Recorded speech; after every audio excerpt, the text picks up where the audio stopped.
I tried as a new way. I'm gonna show you the tricks I know. Not getting tired of talking, so I made up a show right now. It's time that you made your mind up. I know it can sound a little bit strange. Everybody is talking. You need someone ready to change. I will fight like no other every day. I won't stop like the others. I will stay, 'cause it's the right time. I'm feeling alright. I'm flying higher. I'm ready to scream right now. Geeksvana. Don't miss any highlight. There's something you may like. Once I'm ready to fly. I'll tell her to do it right, so I'll tell her to do it right. Geeksvana. We're feeling alright. We're flying higher. We're gonna win tonight. We're here just for the audience. We're gonna show what you're going through. We wanna find you the perfect drone. There's no one else who can help you out. It's time that you made your mind up. I know it can sound a little bit strange. Everybody is talking. You need someone ready to change. I will fight like no other every day. I won't stop like the others. I will stay, 'cause it's the right time. I'm feeling alright. I'm flying higher. I'm ready to scream right now. It's better. Don't miss any highlight. There's something you may like. Once I'm ready to fly. I'll tell her to do it right, so I'll tell her to do it right. It's better. We're feeling alright. We're flying higher. We're gonna win tonight. It's better.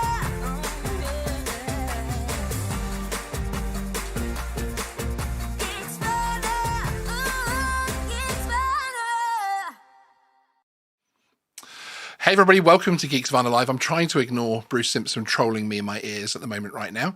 That sounds very wrong, doesn't it? It's been a very busy month here at Geeksvana, and I appreciate you joining us in this between Christmas, New Year period for what should be a really good fun live show tonight. There's been a lot of content on the channel recently, mainly focused on the UK CAA releases and I suppose re-releases over the past few weeks.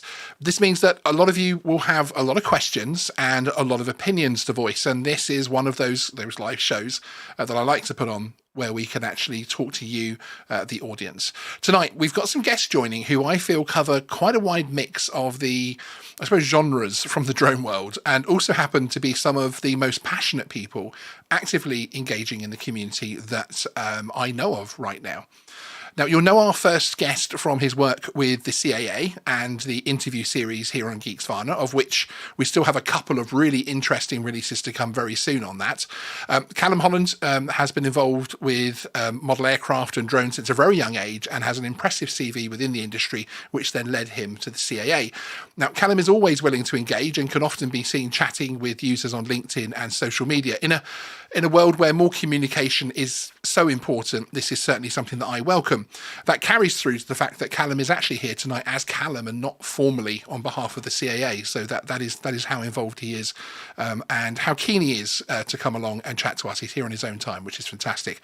We're also joined by someone who I have, now I didn't tell him I was going to say this, but so perhaps I should watch his little face as I, in my screen up here as I say it, but someone that I've developed something of a strong relationship with over the last year especially, and that's Bruce Simpson, aka XJet, who of course needs no introduction to most people. He's looking very shocked, and many of us have been watching his content for many years. Now, whether it's as a guest expert on Scrap Heap Challenge or being interviewed in secret locations to discuss his construction of homemade cruise missiles, which actually YouTube recommended somebody uploading those interviews last week to me. So I've actually recently rewatched them, and they are still absolute gold, frankly.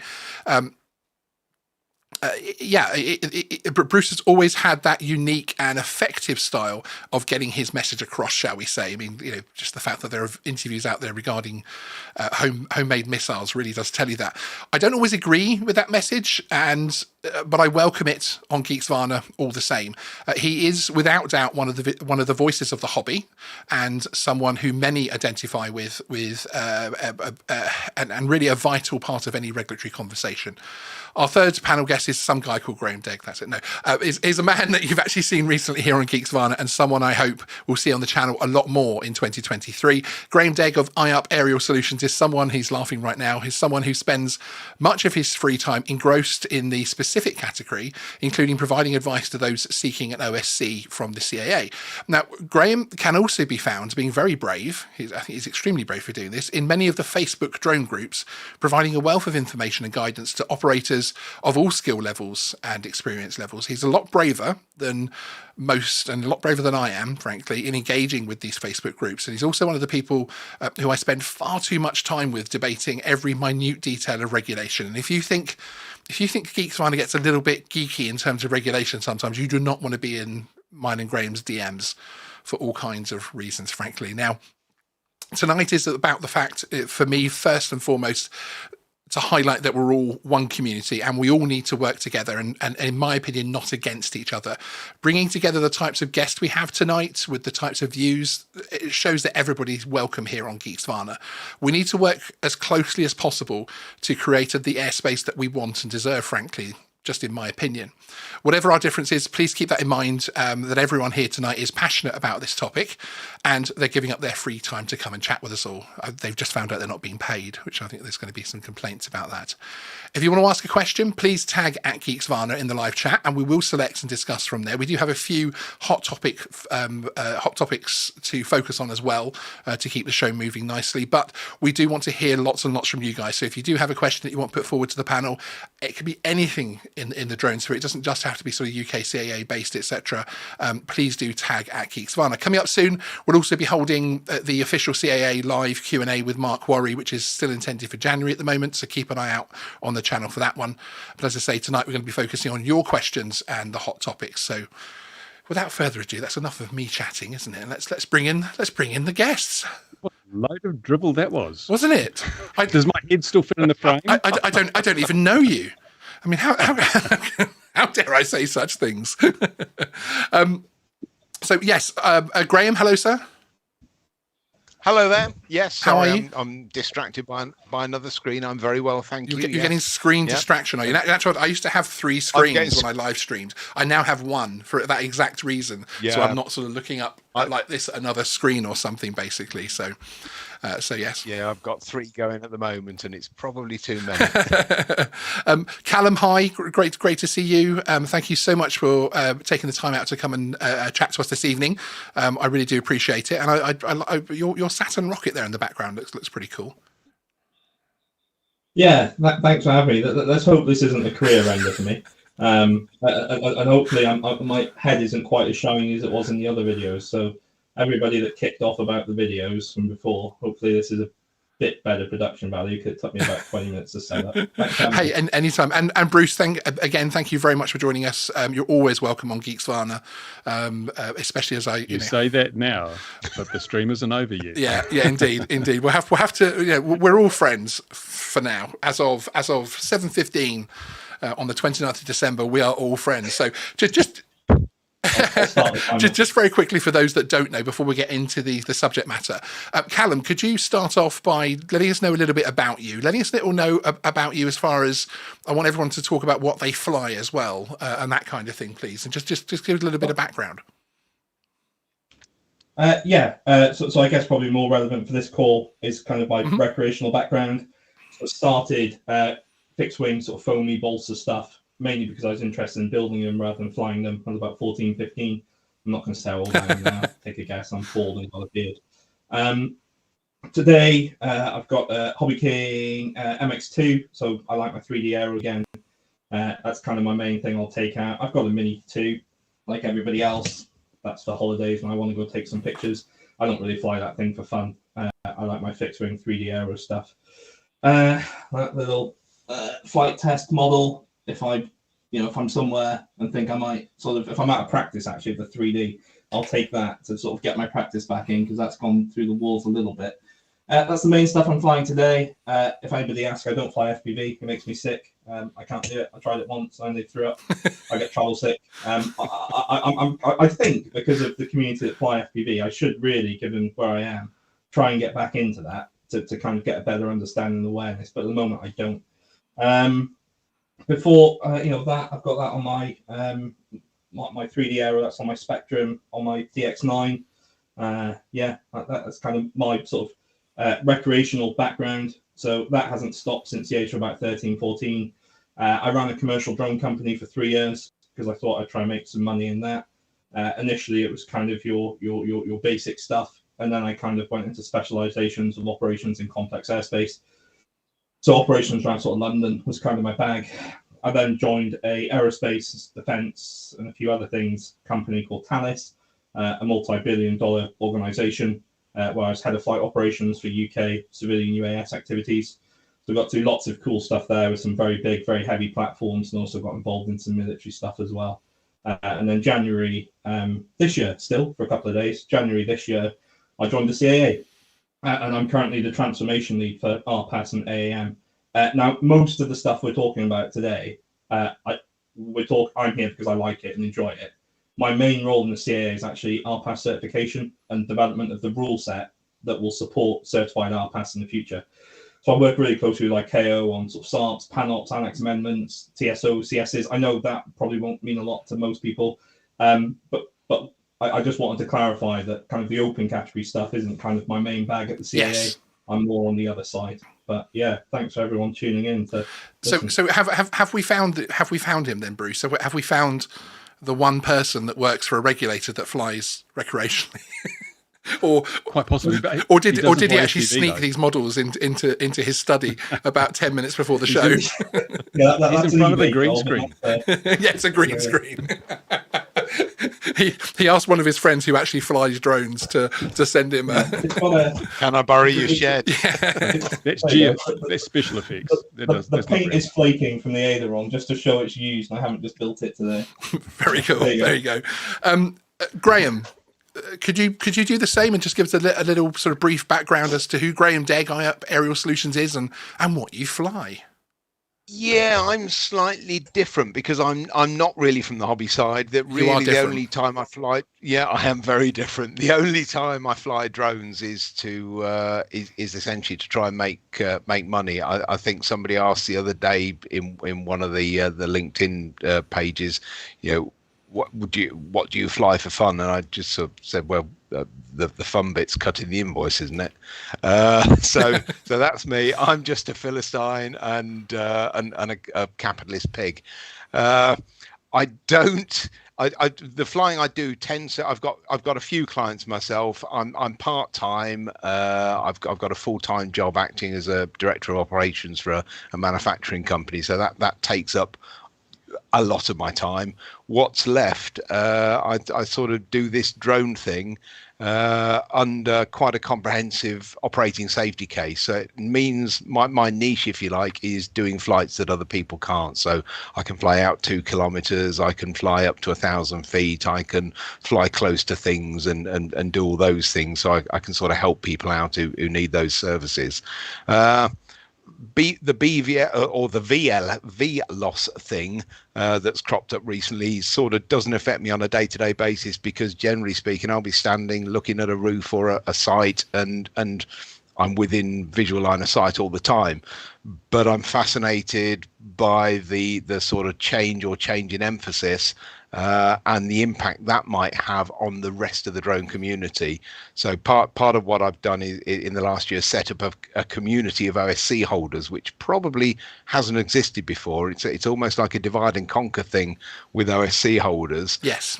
So we've got 30 to 40% of them in the UK, all in one group, talking amongst ourselves, and quite possibly saying things about the CAA that people the CAA might not like to hear, but perhaps might need to hear, but don't seem to want to hear. So we'll talk a bit about communication. So you're very much sort of from the commercial world. Very so. Really, we should call it specific category world. But as far as the layman is concerned, it's the commercial operations side of things. Yeah. We have Callum, who is the guy who's worked and lived model aircraft and drones and is now working for a regulator. And then we have some guy called XJet. Anybody know about him? I don't think I've. Do you often appear on YouTube, Bruce? Seldom, if ever.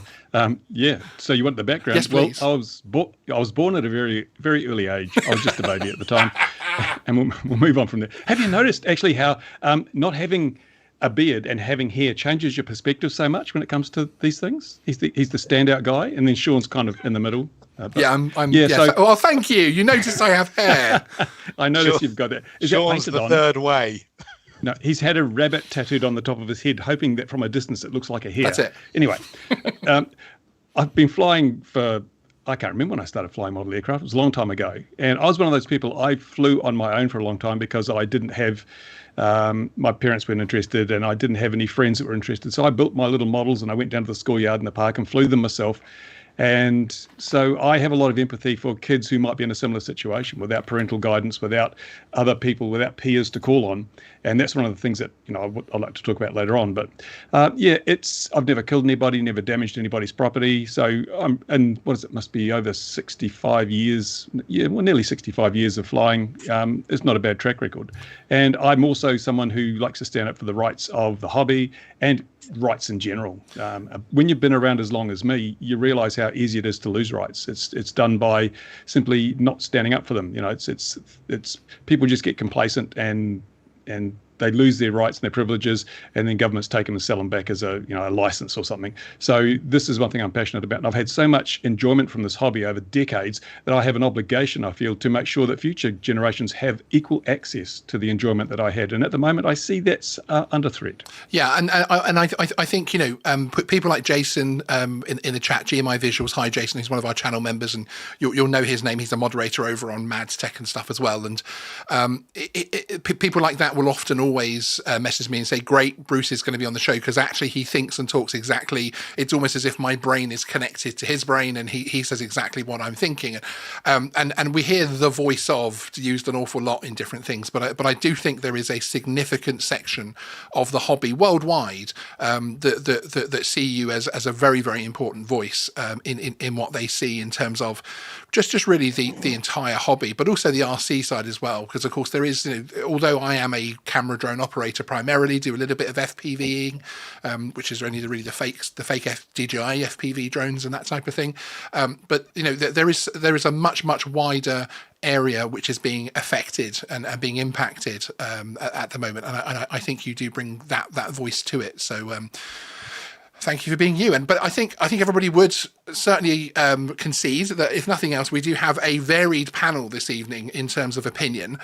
There has been zero discussion about what we can and cannot say. We're all here as private individuals. We're all here to express our opinion on things. We are going to be talking about the hot topic subjects, but as I say, do at Geeksvana in the chat anything that you want us to raise. I've seen some already, and we will come on to them as well. But I think there's a couple of hot topics that I want to start on before we dive into the chat, and these will probably be the ones that most people will be expecting at the moment. And the first one is UK VLOS, visual line of sight. And many people who have commented on the Geeksvana channel regularly, and who I see normally as the considered commenters, I would say, have voiced a lot of concern and confusion over the need for what they see as such a restricted definition of VLOS. Now, I did not expect that video to blow up to 70,000 views and to have hundreds and hundreds, if not thousands, of comments on there, etc. So it's been an interesting exercise in YouTube marketing, if nothing else, frankly. But VLOS is obviously something which is I feel is very important. We need to ensure that, and I don't think many people out there want to fly unsafely or anything else like that. But we do have this new definition, this new acceptable means of compliance, which many people feel is too restrictive, and that we feel like that there's a void now between the the AMC, so the way the CAA are telling us this is how you comply, and legislation itself, which obviously then becomes an enforcement problem and that type of thing. What's your, I'm going to start with you, Graham, as others may think I will start with Callum on that one. But Graham, what's your thoughts on the most recent sort of VLOS guidance that has come out? And in particular, I think the thing with that has polarized people and actually brought them together in terms of being upset is this orientation aspect. I can see from the, because that's what they are or were, I can see from those regulations where it may be interpreted by somebody in the CAA as requiring that orientation, knowing the orientation at all times. So I can see for a start kind of where that comes from, and where somebody with a legal mind would look at it and say, yes, that somebody must at all times be able to see that and understand exactly which way it's facing. I just think in practical terms, it's essentially, it's not a nonsense, but it's fairly close to it. If I know that a drone is heading in a direction, and I glance at my screen and glance up, it is phenomenally unlikely that it's suddenly twizzled around in the sky, and I still know which way it's going. I fly larger drones out to 500 meters. I did put in an application to go out to 750 meters with an M210, and funnily didn't get it rejected, but got told that I'd need somebody to come out on site and watch it. But I do know that there are people with longer distances on M300s, which I strongly suspect, if those were looked at against the new guidance, would have to be turned down. An M300 is harder to see, I would argue, in terms of which way it's facing than an Inspire 2. Yeah, let's try to keep this towards the open category. Sorry, no, that's okay. That's okay. You bring a specific guy. Yeah, you bring a specific guy on. He'll be specific. How about you, Callum? How have you felt regarding the community response to the VLOS content that I've put out, that Geeksvana has put out, and that obviously you've helped with in the interviews in your day job? Yeah. How have you felt about that reaction, and do you have any views on the VLOS guidance yourself? Yeah, so I'm going to catch some flack for this in the comments.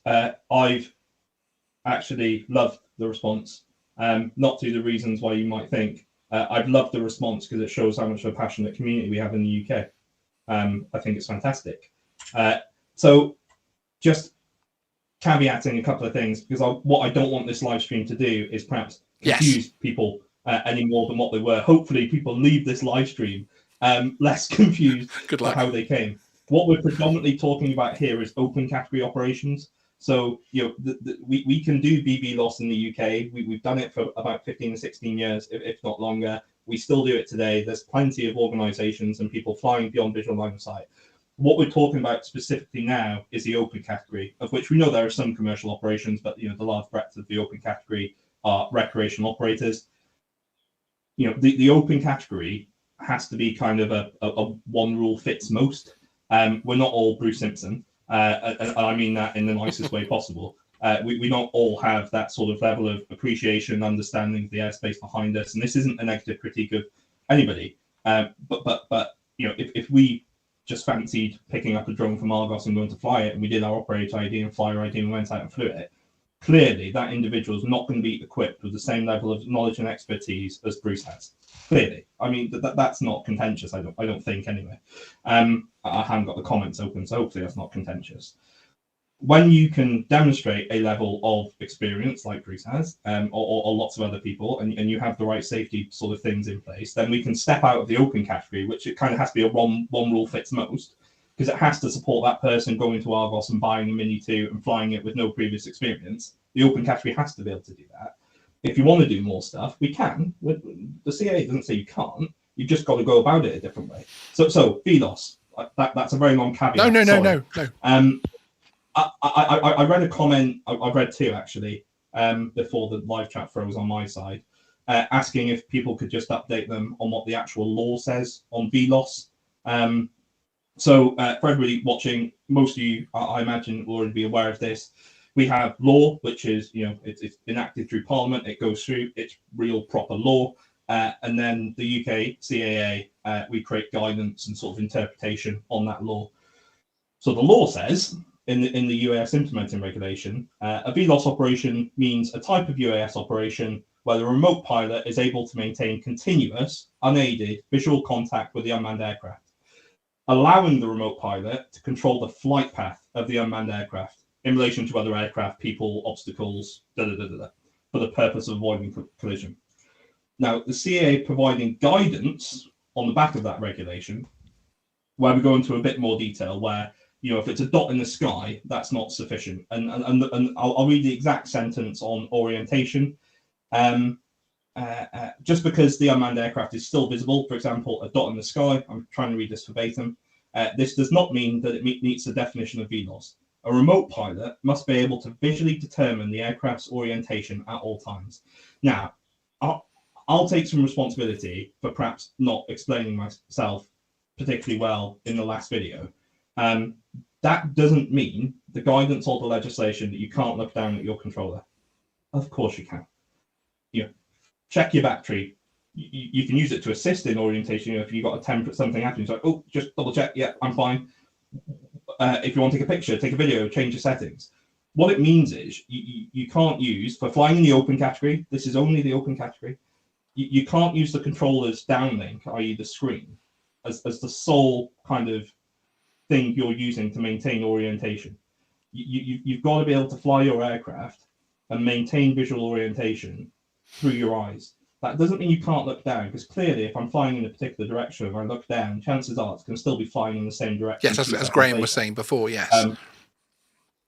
Yeah, so I really don't want anybody to think that this kind of sort of kills the hobby. I read lots of comments like that. Yeah, I suppose. I don't. Yeah, sorry.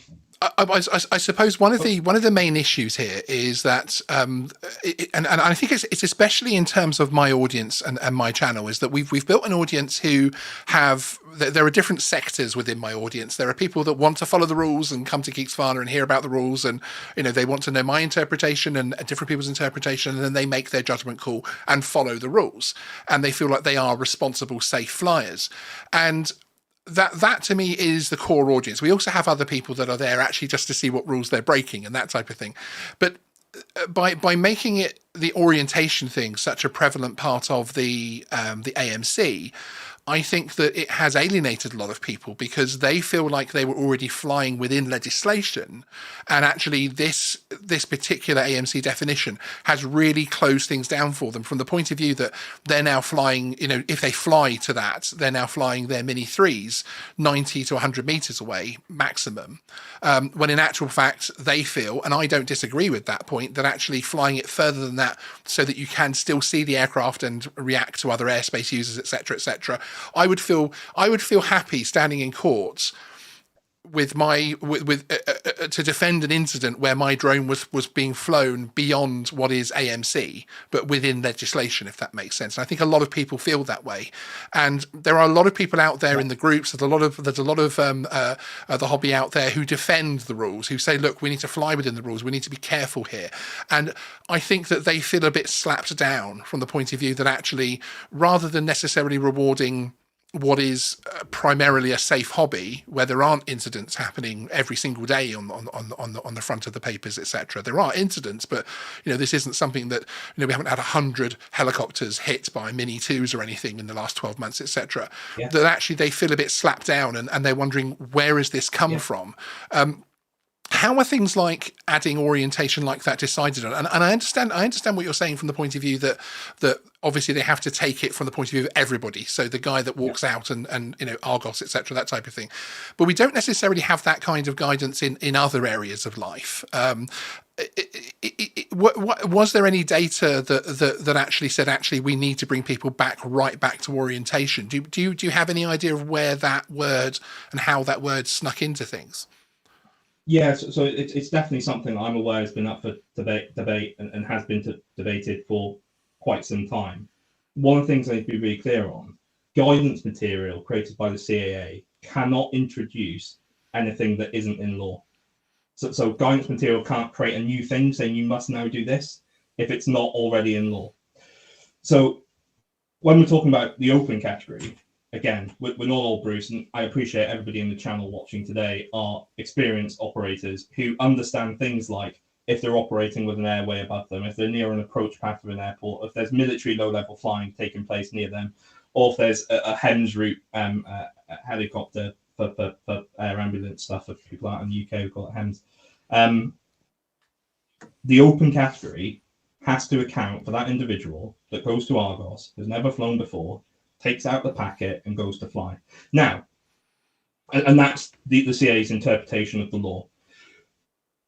What I want to get out of today is some notes ready for the 2023 consultations. So everybody sat in the room today, everybody on the screen, everybody in the chat are suitably experienced operators where you are considering those risks. And perhaps there is opportunity to approach things slightly differently for you people and all of us. In the reevaluation of the open category, is there scope, other than the A2 certificate of competency, for an individual to easily demonstrate that experience so the CAA can afford sort of additional provisions? So we've got to have that one rule fits most. We've got to have a regulation that is built for the person that goes to Argos that has never flown before. We've got to, because that happens, right? Yeah, okay, and I actually agree with that, and it's one of the arguments that I always put forward on this channel, that actually, you know, it is a tough job being a regulator in terms of you have to cover all people, but why bring back the entire hobby with an AMC? Why not have an AMC for new flyers? You know, why not actually segregate it slightly and say, actually, we're not going to pin everybody back. Why don't we just have, you know, why don't we have a beginner's guide AMC that gives people some good guidance, and once you're past this point, etc., perhaps you can go further and that type of thing. I agree. Why not? Excellent. And that's kind of one of the things. What I don't want this to sound like is like I'm preaching. Yes, absolutely. I absolutely don't know everything. In fact, I know fairly little in the grand scheme of things. What off the back of this conversation I want to have is for the people in the chat and people watching this to form their opinions ready for the consultations coming next year. So suggest things like you've just suggested.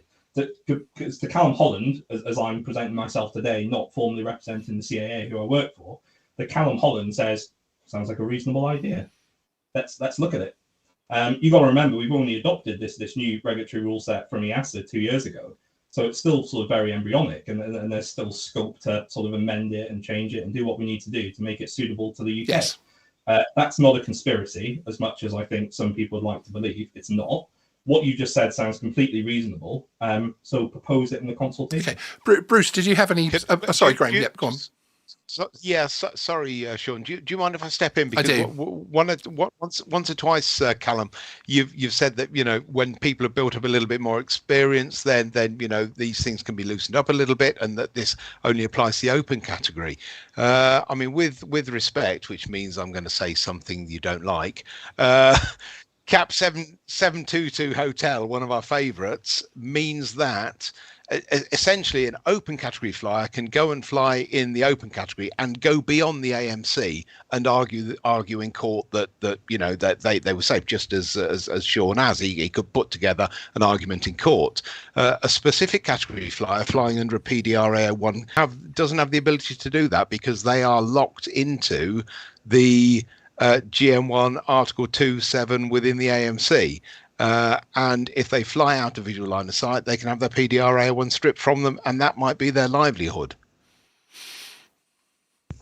Yeah. So it's not just the open category, and in fact, the specific category is hit even harder in some respects. Yeah, I think. Yeah, I don't disagree with you. I mean, that's a fact. The specific category predominantly, I think, overwhelmingly is for professional commercial operators.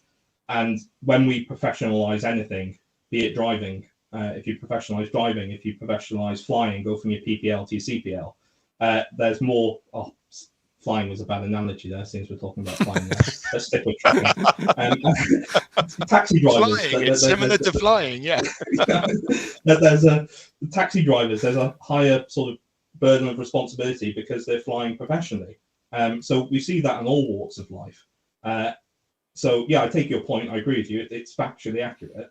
But as we professionalize operations and as people expect people to fly more professionally because they're doing it for commercial gain or whatever it might be, shouldn't really use the commercial gain thing anymore, should I either?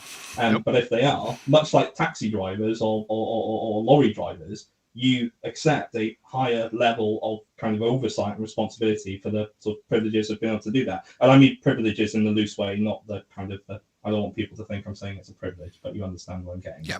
Okay. We are coming on to the specific category a little bit later on, and also for anybody in the chat that has been, I've seen a lot of comments about it. Where are the bodies? Where's the evidence? That is a specific subject as well, which we're going to be talking about. I just wanted to deal with a couple of these hot topics first.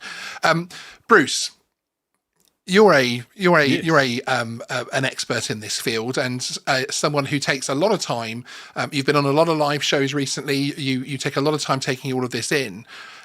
What's your view from the other side of the world of the new UK VLOS guidance and how that sort of sits within the hobby? Well, you've got to look at what is the purpose of having visual line of sight? Is it deconfliction of the airspace? If it is, then you don't need orientation of the model. You just need to see nothing is coming into the airspace where you're flying, or that the airspace in which you're flying remains safe to fly. So from that point of view, visual line of sight for a deconfliction consideration is a lot further than it is just to fly a model. Now, yesterday I was flying quite a fast 90mm EDF jet at the airfield, and I was probably no more than 300 or 400 meters away maximum, because I need to have orientation, totally visual line of sight. So that, when you're flying a traditional model aircraft, you have visual line of sight is pretty easy to determine, because if you fly beyond it, you crash. It's pretty simple. There's no flight controller to bring things back. And this also brings me back to the thing that we have this one set of rules for UAS, and it covers everything from the most sophisticated GPS guided drone with anti-collision return to home to a little foam Piper Cub, with an electric motor and has to be flying line of sight all the time. I don't think the rule set is well matched to the massive variety of different types of models we fly. Visual line of sight for me flying my EDF jet is really quite different to visual line of sight if I'm flying a drone that has GPS assist, or even just something that has stabilization, because I've flown drones before, freestyle drones, line of sight, and I've got so far away I couldn't tell which way the drone was facing, but I put it into self-leveling mode, and by moving the sticks I can work it out, because if I push the stick to the right and the drone goes to the left, it's facing towards me, and you can work that out. So I didn't have to have the ability to judge the orientation, just an ability to continue flying the drone. And the other thing is, modern drones like the Mini and things, they've got technology that helps.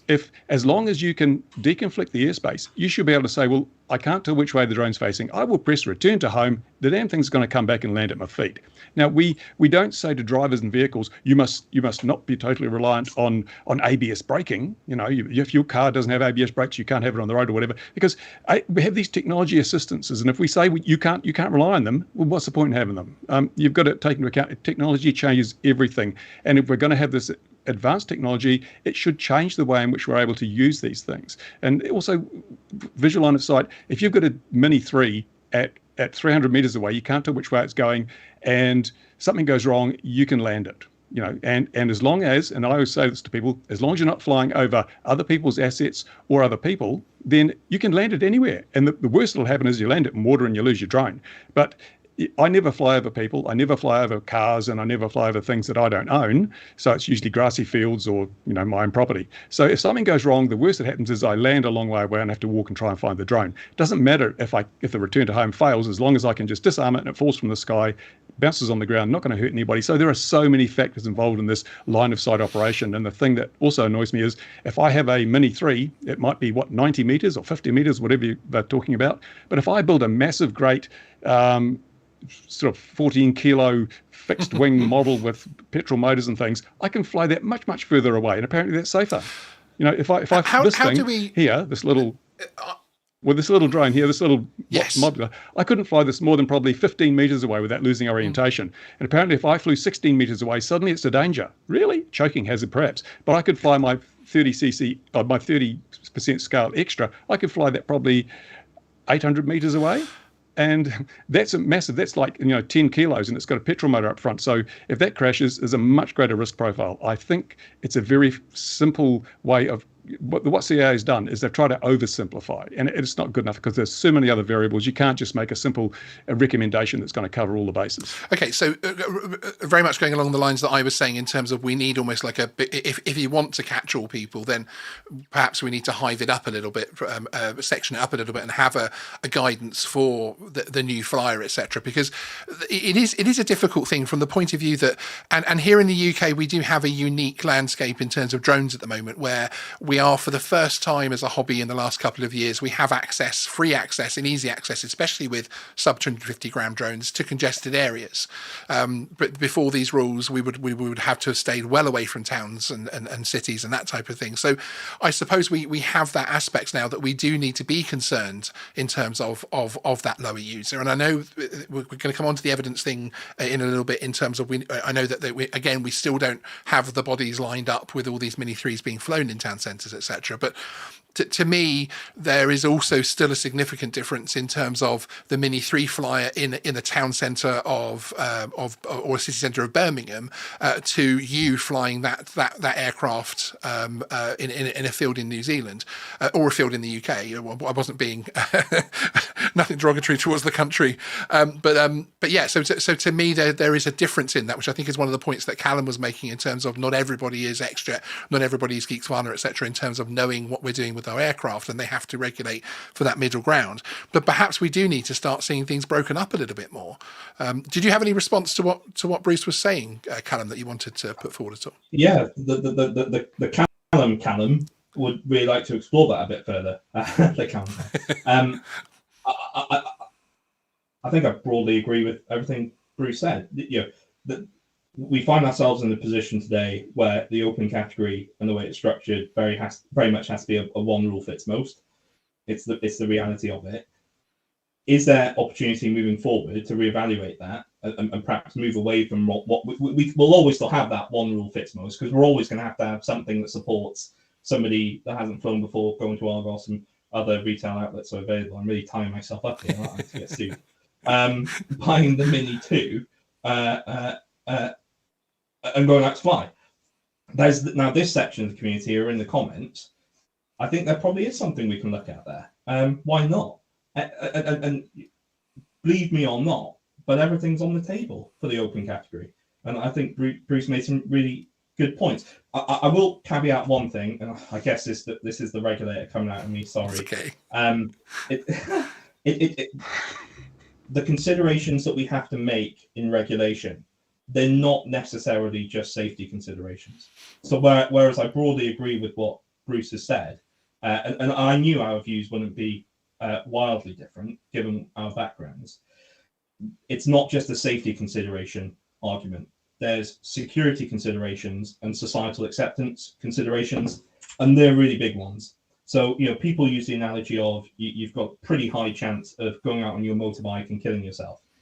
Society accepts that, broadly speaking. Society accepts that about 17,000 people a year die of the flu in the UK. They didn't accept that with COVID, and that's why we had the lockdowns and stuff. Oh my God! Let's not go down that route. Yes, yeah. Yeah, brilliant. That's his video demonetized or flagged. There's a degree of societal acceptance with everything. Now, question, not a statement. Would society accept their EasyJet 300-person laden aircraft about to take off on their summer holiday being grounded because a Mini 2 incurred the airspace in which they're operating? I'd suggest there'd be a significant amount of sort of societal upheaval that took place, and there would be kind of a huge get them all out the sky kind of thing. Would society accept that? So it's not about necessarily where are the deaths, who's dying from this, who's getting injured. There's also the safety, security, but societal acceptance piece here. And that's really something I think we can all collectively work on, all of us. When I go out flying, because I'm sad, I don't have any.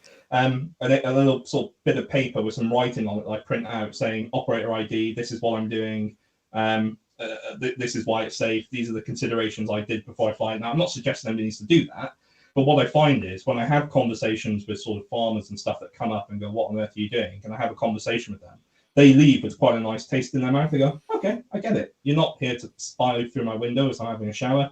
you're here to enjoy yourself, you're being sensible about it, and all of that good stuff, and you're being safe. So I think we all have a responsibility, and again, people might not like that, but I think we do, but to be positive. Yeah. Sorry, Bruce. I've got to respond Please. to that. Well, I've got to please do, respond to that. First of all, don't you have laws in the UK that protect people's privacy? Don't you have laws that protect the security of the nation? Why do you need to build that into the civil aviation regulations? You're doubling up. Surely it's illegal to use a drone to spy on somebody because you're breaching your privacy laws. Surely it's illegal to compromise national security because you have security laws that prevent that happening, whether you're using a drone or a camera or personally infiltrating. Why do you need to double up on that? Yeah, it's a really good point. So when we're talking professionally, and I'm keen to sort of keep it away from spec cat, we're focusing primarily on the open cat here. Those operating in the open category, the overwhelming majority, aren't going to be reading probably the regulation to start with, the implementing reg, the delegated reg. They're probably reading in the UK the Skyway Code. So for anybody not in the UK, when we have something called the Skyway Code, where we've tried to simplify the rules. It's a web page where you can go. It's a one-stop shop. It gives you kind of broadly the rules of what you need to know and in what category you're operating, the open category, what you can and cannot do. And I think once you've done your flyer ID, that's what I broadly assume people are looking at for the overwhelming majority of the open category.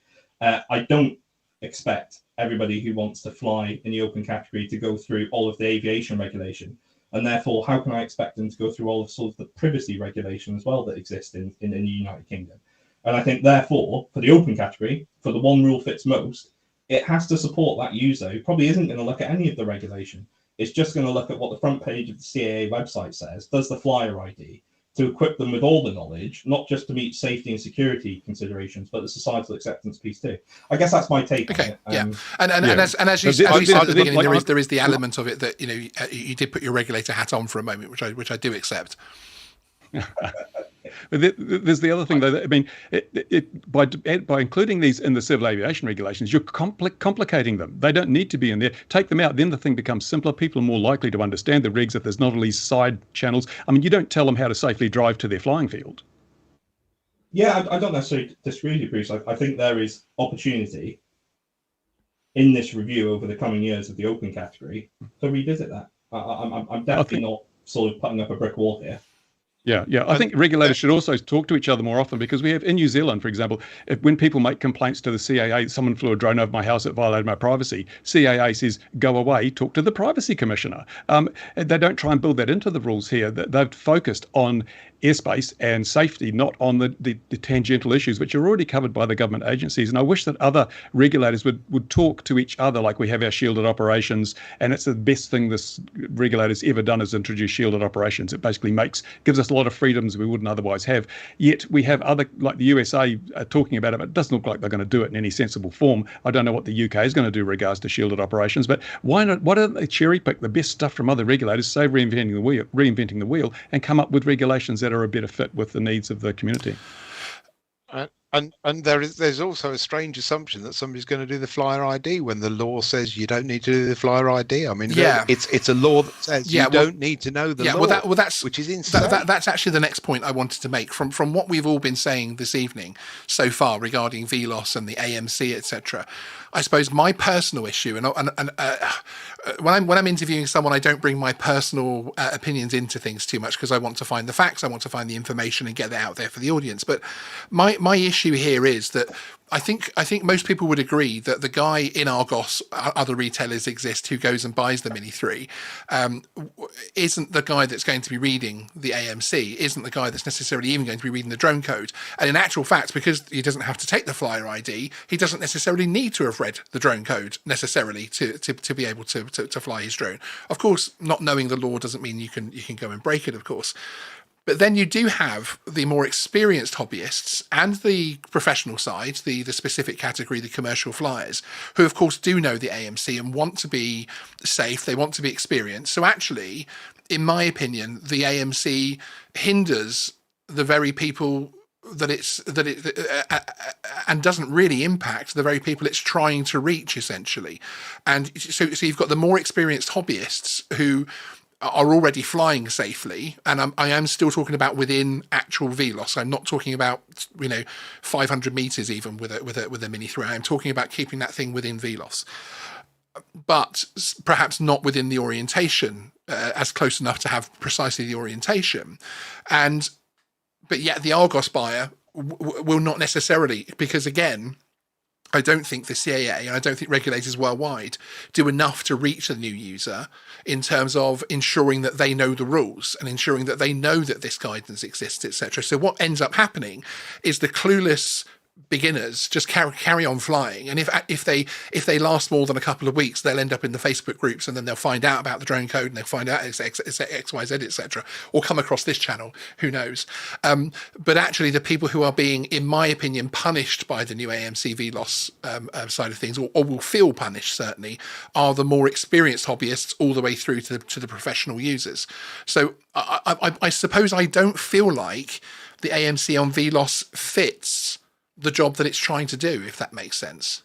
And you've raised a good point, Sean, because I, as a member of the model flying community, I don't know how many times now I've come across people who've just bought a drone and they're trying to fly it next to a heliport, because we have a heliport here and we've got a lovely lake. So people get their drone and get pictures of the lake. The heliport is a few hundred meters away. It's a breach of the regulations. I step in and I always carry the little CAA brochure with the sort of the introduction to the thing. I hand it out. I explain to them, you really shouldn't be doing this. I explain why. And I take it on myself to protect our community by stopping people doing bad things that reflect badly on us. Now, if the regulator alienates the community that is really their first line of enforcement, which is other hobbyists, if they alienate them, and in fact, if they dismantle the hobby, then you've got nobody. That first line of defense, that first piece of the Swiss cheese is missing, because if I can't fly my drones and I see someone breaking the law flying theirs, I'll think, well, who gives a damn? It's not going to affect me because I can no longer enjoy my hobby anyway. I think the regulators should be working far more closely with the community, because we are their biggest asset, their biggest help. We are the people. There are more of us out there than there are enforcement officers or even police, and we take it on ourselves to make sure that people doing bad things don't wreck it for us. So we have a responsibility to do that. Remove that, and they've lost something. Hence, you have people like yourself. You have people like Graham, who spends a lot of time in the Facebook groups helping people, and most of those are hobbyists. But it is a frustration, and I feel like if speaking to a lot of my audience, my channel members, my Discord members, those kind of people. So yes, people who are more into the hobby than your sort of average Mini 2 occasional flyer. Their frustration is that by saying they're not happy with things like the AMC and VLOS, etc., that they're characterized not by, and I want to caveat, not by Callum, not by many of his colleagues at CAA, who I don't care if you shoot me down for it. I do have faith in these guys. That's why Callum's on this channel at the moment. That there are a lot of good people within our regulator. There are a lot of good people within our government that want to do the right things and do not want to take away your freedoms, etc., that type of thing. I do not get that. There are, again, others that I'm sure would love to do that. And my issue is that we have law-abiding, safe drone flyers who now feel like they're victimized, and they now feel like they are less connected with the drone rules than they were before. And to me, that's a concern. When I look through the comments of my videos recently, breaking all of this down, I see a lot of people saying, I give up with the rules. I'm moving on from the rules. I've tried and I'm giving up. And again, I'm not attacking you with this, Callum. This is also my, it's important. We need to talk about it. This is also my cathartic time to be able to say these things as well, and not just give information. But it frustrates me, and it frustrates me as someone that's for the last couple of years put out a lot of content backing up what we're doing and backing up a safe use of drones, to then have that kind of thing thrown back. Because the problem is, if we start alienating, exactly as Bruce says, exactly as Graham says, if we start alienating the very people who are helping each other out, the very people that helped me. I joined a BMFA club who I'm still a member of today, and they helped me with my safe flying and everything else. Ironically, about 10% of what they taught me was actually in the drone code at the time. And actually a lot of the safety was about how to fly that drone and pits and making sure you don't turn things on at the wrong time and that type of thing, etc. Yeah. So, which again is obviously, that is much more going down. And that's what the BMFA, etc. are there for, of course. But that's and I'm sorry for getting on my soapbox for a moment. I didn't actually think I'd do that this evening, but that's what starts to frustrate me. It frustrates me when we start to characterize good, honest people who are trying to follow the rules, and we almost make them feel like they're not criminalized, but along those lines, certainly demonized. And I always fear when a regulator or a government wants to demonize a group of people, because then I start to think of Bruce's videos, and then I start to think of the things that Bruce tells me, and I'm like, no, Bruce, don't worry. That's not happening. That's not happening. Because again, the people I meet at the CAA and within the regulator and others that I work with collaborating, the MPCC, the counter drone team, etc., other people within government, they do not give me the impression that they're trying to eradicate. In fact, they're coming to me because they want more communication. They want more outlet. They want more conversations to happen, basically. But and that's a frustration for me, because then actually, even from that point of view, from enforcement, when an officer's trying to enforce what the legislation is, it then becomes more difficult because these people are now not wanting to follow the rules, etc. But that's me on my soapbox for a moment. Sorry. No, I think you raised some really important points. And look, I come on here tonight with not my CAA hat on. Clearly, I work for the CAA, but hopefully this is a bit more of a sort of a personal conversation. I think I broadly agree with what you're saying. That there is absolutely no intention, and I wouldn't work for the CAA if there were any, or I witnessed any bad intentions behind anything we do. That there are absolutely, that there is no demonizing any part of the community, whatever part that might be, from recreational small all the way up to recreational big stuff and commercial. My entire experience, bear in mind it's only been 11 months, I joined in January, has only been a positive one in terms of what the people of whom I've worked with want to do for the community. You can say I'm lying. I'm sure some people in the comments will, but that's the truth. On the VLOS point, guidance material, it's upsetting to read some of the comments on people thinking they've been pushed out of the hobby, being a member of the hobby. Guidance materials is meant to be there to help.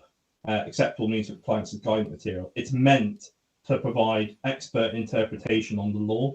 That's what it's meant to do, right? The law on VLOS hasn't changed.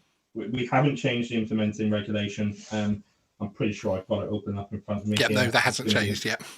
Yeah. So where are we? No, I haven't got it up, so I won't quote the article number. But the law on VLOS hasn't changed. So I said it at the start of this live stream. You can go back and read what the law says on VLOS, and then you can look at what sort of interpretation the CAA has applied on top of that. I think the primary driver behind the VLOS change, of which I wasn't sort of a significant contributor to, and just caveating that there, was probably more around the small drones being flown at 500 meters, where it's a dot in the sky, and I think, again, this is Cameron speaking, the 500 meter rule being used more as and again, people won't like I'm using this analogy, a speed limit. No. Sorry, Yeah, I said it. That people thought, oh, it's 500 meters, I can do that. That was never the law. If you got sort of charged with a particular offence against perhaps the air navigation order for endangering another aircraft, and it was because of the distance you were flying, if you were flying at 499 meters, it would still be for the courts to determine whether or not that was visual line of sight, because the law says visual line of sight. And clearly, a Mavic Mini at 499 meters isn't VLOS. So I think I truly believe the intention behind it was a good one. It was trying to remove this sort of ambiguity and this goalpost at 500 meters, which was never a law, and tried. I think the intention was a good one. It was to try and provide some clarification. Clearly, off the back of what's happened, we're having conversations internally, and myself and other people are feeding this all back. The important thing for me, and people will say, of course I'm going to say that, isn't necessarily what happened, it's what we do next. So it's feeding that information back in, reevaluating, speaking to the likes of everybody in this live chat where we can through the consultations on determining where we stand in the future on that guidance. But I just want to make really clear, the only thing that changed was guidance.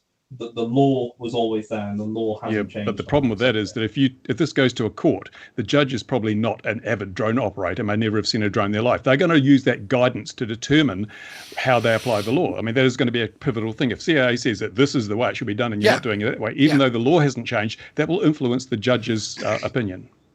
Yeah, and one thing I'd add to that before you answer that, actually, Callum, is I agree with that, because I picked that up as well from the point of view that it's difficult. And again, I'm not attacking you, Callum, personally, but it's difficult because we say legislation's not changing, this is just guidance, but then we talk about scenarios in court. Well, actually, therefore, the AMC does have more weight than just whimsical guidance, as in the Geeksvana guidance. That's not going to come up in court, I hope. If any court case is based on that right now, you're playing this video back, throw everything out of court, frankly. Never listen to a YouTuber. That's my number one advice. But so to me, it's also difficult from that point of view. And then as a law-abiding, safe drone flyer here in the UK, I get that conflict, and that conflict starts to come into it. And then I'm like, well, hang on a minute. Is it this? Is it that? And again, I'm not asking you to re-explain it, because I understand exactly where you're coming from, exactly what you're saying. But I feel like that is potentially as well where having CAP 722, AMC, and legislation, etc., all of these layers starts to make things overly complicated for that end of this scale, and whether or not we need some other way of dealing with the open category, into which, of course, hey, perhaps we should have a review into that, which of course is what's coming. So and that frustration comes across basically. But sorry, I interrupted your line there. I get it. No, I get it. I don't want to offer up Bruce's services, but if you do find yourselves at court, he's probably a good expert witness for defence, I'd suggest. I can't imagine he's particularly cheap. The flights would be expensive over to the UK anyway, from New Zealand. I think I'm in sort of broad agreement. There's a review taking place. Let's relook at it.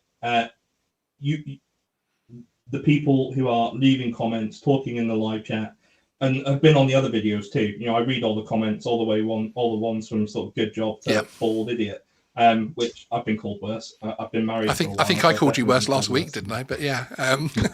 Yeah. Thick skin.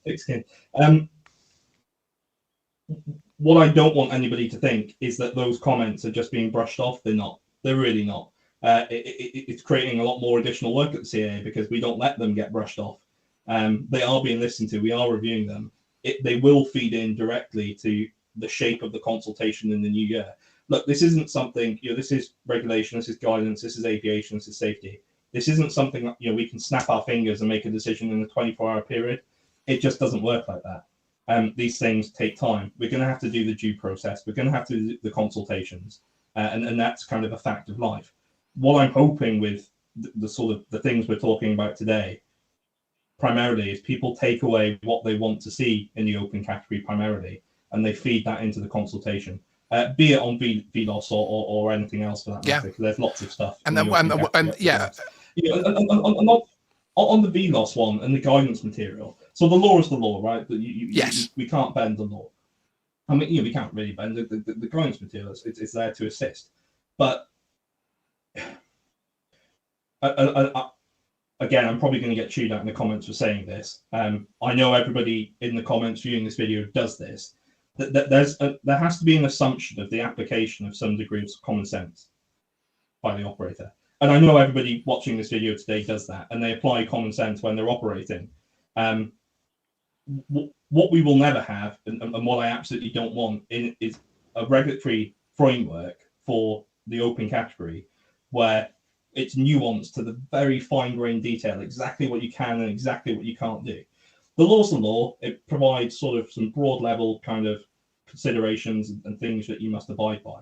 What I don't want us to get in a position of that, we have to account for absolutely everybody making an assumption that there won't be a degree of common sense applied to what you're doing and when you're flying.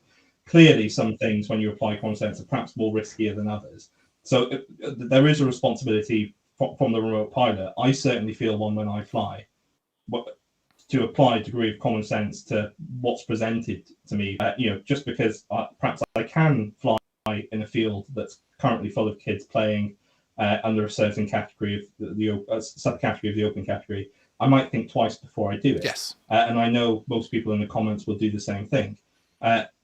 So, yeah, I think we're in broad agreement, really, as I expected, to be honest. It's a matter of degree, isn't it? If I can just interject, because of course. You don't want to overcomplicate things. And as I've said on so many occasions, as far as regulation goes, you only need the two: do not endanger other people, do not endanger other people's property. That covers absolutely everything. Anything that violates those two rules is actionable, and all the rest is advisory. How do you not endanger aircraft? Well, you stay below 400 feet. That's because aircraft contain other people and other people's property. So all the rest is advisory. Is it not better just to take it so simple and say the responsibility is yours as a drone operator? You may not endanger other people. You may not endanger other people's property. If you do anything that violates those rules, then you are liable for prosecution, whatever. And then we have all this guidance material which will assist you in making sure you achieve compliance with these two rules. But what we've got is increasingly micromanaging the situation. Well, visual line of sight is this and this is the other, and you can't do this and you can't do that. And if you're class A or class C or class whatever, it's so many categories, so many types of operations. It's all such a mess of regulation that should be guidance, because all these things are designed to achieve the two overriding rules. They're just ways of getting there. So surely they should be guidance. And once you take away all this micromanagement, you don't end up with the conflicting regulations like recently when that the CAA had rules that conflicted each other, or announcements that were contradictory. If you stick to the two basic rules and then issue everything else as guidance, then there's no way for people to exploit the loopholes. Like as Sean was saying, if you have a near miss and you are flying 499 meters away, not 500, there was a loophole that could have been exploited. But if you endangered other people or other people's property, you can't. There's no loopholes. That's it. You either did or you didn't. And I'm a great believer in simplification. No one can say I didn't know the rules if there's only two of them and they're that simple. Okay, I'm going to move on a little bit from VLOS, because as usual, you put 4 drone geeks in a room and you throw any topic at them and they can easily spend 40. I think we could probably talk about just VLOS for a good 3 hours. But if I just caveat one thing off, just to tie this up. No. Sorry, Bruce, I think I broadly agree with you in terms of the sentiment. The simpler we can make the regulations and guidance material for those flying in the open category primarily recreational, I think the safer it will be. I think it'd be difficult to challenge that statement. There clearly has to be a framework for more complex operations, which just by their very nature will be more complex. The thing we've got to remember, and I'm sure everybody in the chat's aware of this, the CAA doesn't enact legislation. Parliament creates law. The CAA might play a part in helping draft that particular piece of law or providing support and evidence in its drafting, but ultimately law is done at Parliament level. What the CAA does is provide the oversight, the acceptable means of compliance and the guidance material off the back of that law. So what I wouldn't want everybody to think is, the CAA here creating these laws. Laws are done through Parliament. The CAA take those laws as they've been enacted by elected representatives. And again, I'm going to get it in the neck for using words like this. I get it in the comments. And then we create AMC and GM off the back and from us. Of what Parliament's done. There you go. That's my bit. Okay, right. So moving on from VLOS, because as I say, it is literally one of those topics that we really, really could break apart all night. But just before we actually completely move on from it, I know this was something actually that Phantom and the Drones brought up in the chat, but it was actually something we wanted to cover this evening, which was actually how does this new guidance impact the use of automated modes like Follow Me, etc. That one is to you, Callum. Yeah, sure, you can do it. Okay. So it hasn't affected the. I'm being sort of facetious there. My answer. No, not at all. It doesn't impact you. So again, I don't expect everybody to go and read the AMC and GM necessarily. Most operators are going to read the drone code and perhaps CAP 2012. AMC 1 Article 2, subsection 7, I believe references that. So things like follow me modes, you can do it, no problem. Excellent. That hasn't been blocked. I've read quite a few comments in the past couple of weeks with the new VLOS guidance that people thought that stopped that. It doesn't. You use your automated modes. There's provision for that in the regulation. I guess your next question is going to be. FPV? It wasn't actually, no. But Okay. because in actual fact, we have an FPV video coming up on our interview series, which is I think 2 releases away, which I think actually does deal with FPV very, very succinctly. But of course, you know, as we know at the moment in the UK, if you're flying FPV, you do need an visual observer or spotter, as we call it in the hobby, at all times, and that's whether you are flying the tiny whoop that Bruce was holding up, or you know, a matrice FPV for some reason. Yes, so there is no differential there. In terms of one of the areas, and we're going to talk next very briefly about C labels, and we're not going to talk about C labels themselves, but the what the topic brings up to me, because again there is an interview that was put out last night, which gave more details in terms of the background of that. But to me, C labels within and the way that was handled within the UK was really a prime example of where poor communication and leaving things to the last minute, or certainly feeling like things are being left to the last minute, creates confusion and therefore yet more unrest within the community. Because I feel like we've almost had, you know, we've had hit after hit. If you're the average consumer hobbyist, they've had hit after hit recently, or certainly that's how they're feeling at the moment. And we've ended up with a position where back in June, and in fact, it was you, Callum. So I have to voice you. And again, thank you for coming on the channel back in June when the consultation for the transitional period was active. And we did talk about the fact that would have a knock-on effect, and we would have to therefore review C-label drones, and that C-label drones that would have to happen. Now, what ended up happening was, in my opinion, a bit of a mess. We ended up with a situation where you were able to purchase a C1 label drone here in the UK, go onto the CAA website, which told you could fly that C1 drone in lots of different airspace and without much qualification and that type of thing. So it's one of those situations that I feel like the complexity of regulation in the airspace in the UK and the way that's delivered to the consumer frustrated me. I was in my live show when the C1 drone was announced, and everyone's like, "Oh, go out and buy the classic C1." And I said to everyone, please wait. I think we're going to get an announcement at some point, because I don't see how we can be flying these things in the UK legally, etc. Flying them with the C1 benefits. You can still fly the C1 drone, but yeah, would you agree that I mean, and again, that was well and truly out of the CAA's hands individually, because there was DFT things, there was actually legislation changes needing to happen, which are things that take time. So I take all of those caveats 100% into credit, as it were. But I feel like we shouldn't have been in a situation where consumers were confused to the point where they were buying drones, spending out their couple of £1,000s, and ending up with a product they couldn't fly where they thought they were going to. And it was never intended that they would be able to. Yeah, I feel your frustration. I had the spec sheet for the Classic up about 3 months before it came out. I can't say much more other than it was a Department of Transport decision, and it's not the place of the CAA to comment on anything prior to the Department of Transport making a formal announcement. That's probably the Callum with the CAA hat on thing there, I guess. That's what happened. I can go into a little bit more about C labels for anybody watching if they want. So, so this is interesting. We're talking about the open category. We're talking about additional provisions. How do we enable people to do more? Sort of Bruce raised, and I think Graham as well, but the really important topic of a lot of this technology now is pretty damn good compared to how we were 10 years ago with sort of the GPS assist, the smart return to home, and all of that good stuff. Why aren't we creating regulation that takes that sort of things into account? The challenge is, without any assurance on the robustness of those aircraft from a regulator point of view, we can't begin to enact that sort of legislation. That's kind of what C labeling addressed. It allowed manufacturers to develop platforms that met certain standards that the regulator could then go, well, actually, if you're flying this thing, we can make use of all of this awesome technology to allow you to do more things than you could without it, because we have some level of assurance as to the robustness of that aircraft.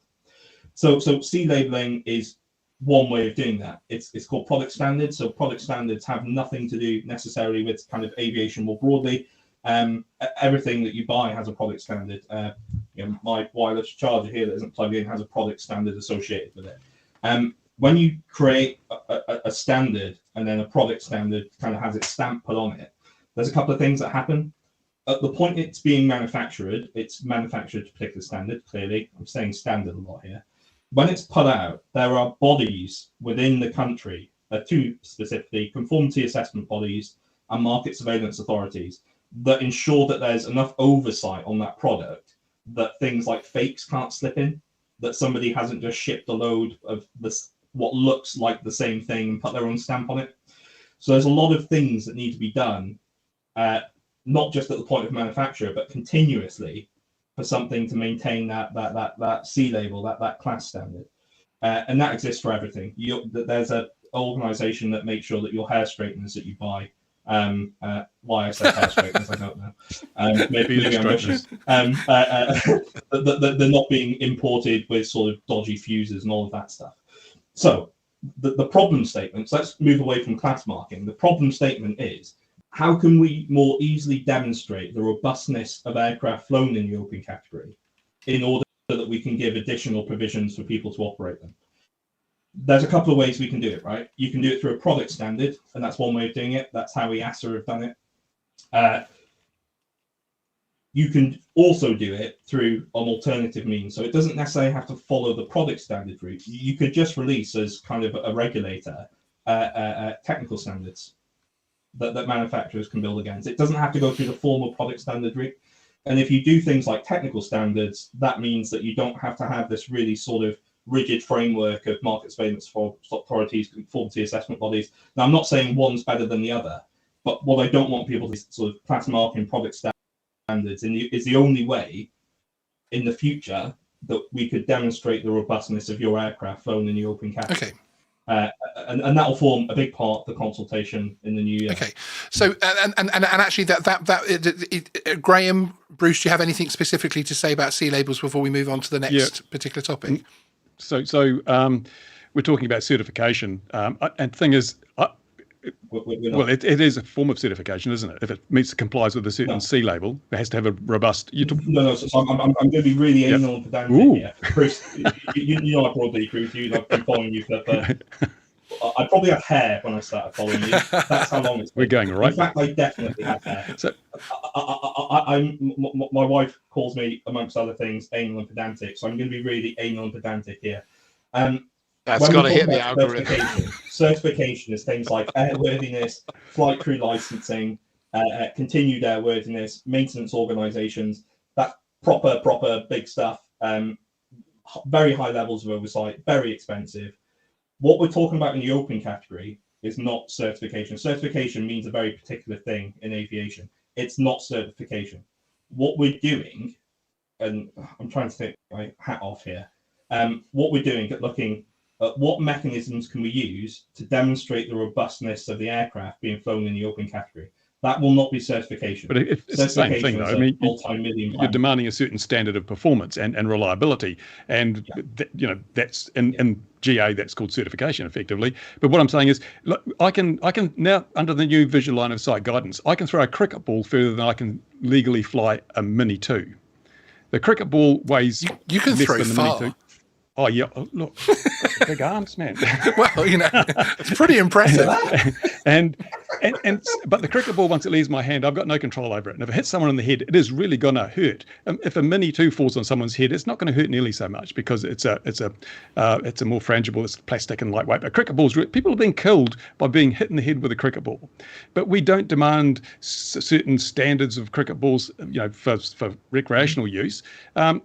We've got to keep remembering we're talking in the open class with sub 250, for example, we're talking about toys. We're talking about things that in the worst case scenario barely can cause a scratch. Are we going too far? Shouldn't we just have this cutoff point and say, if it's under 250 grams, we don't really give a damn. You can fly it as far as you like. To be fair, if I could jump in there as well, so it's not always the CAA guy answering.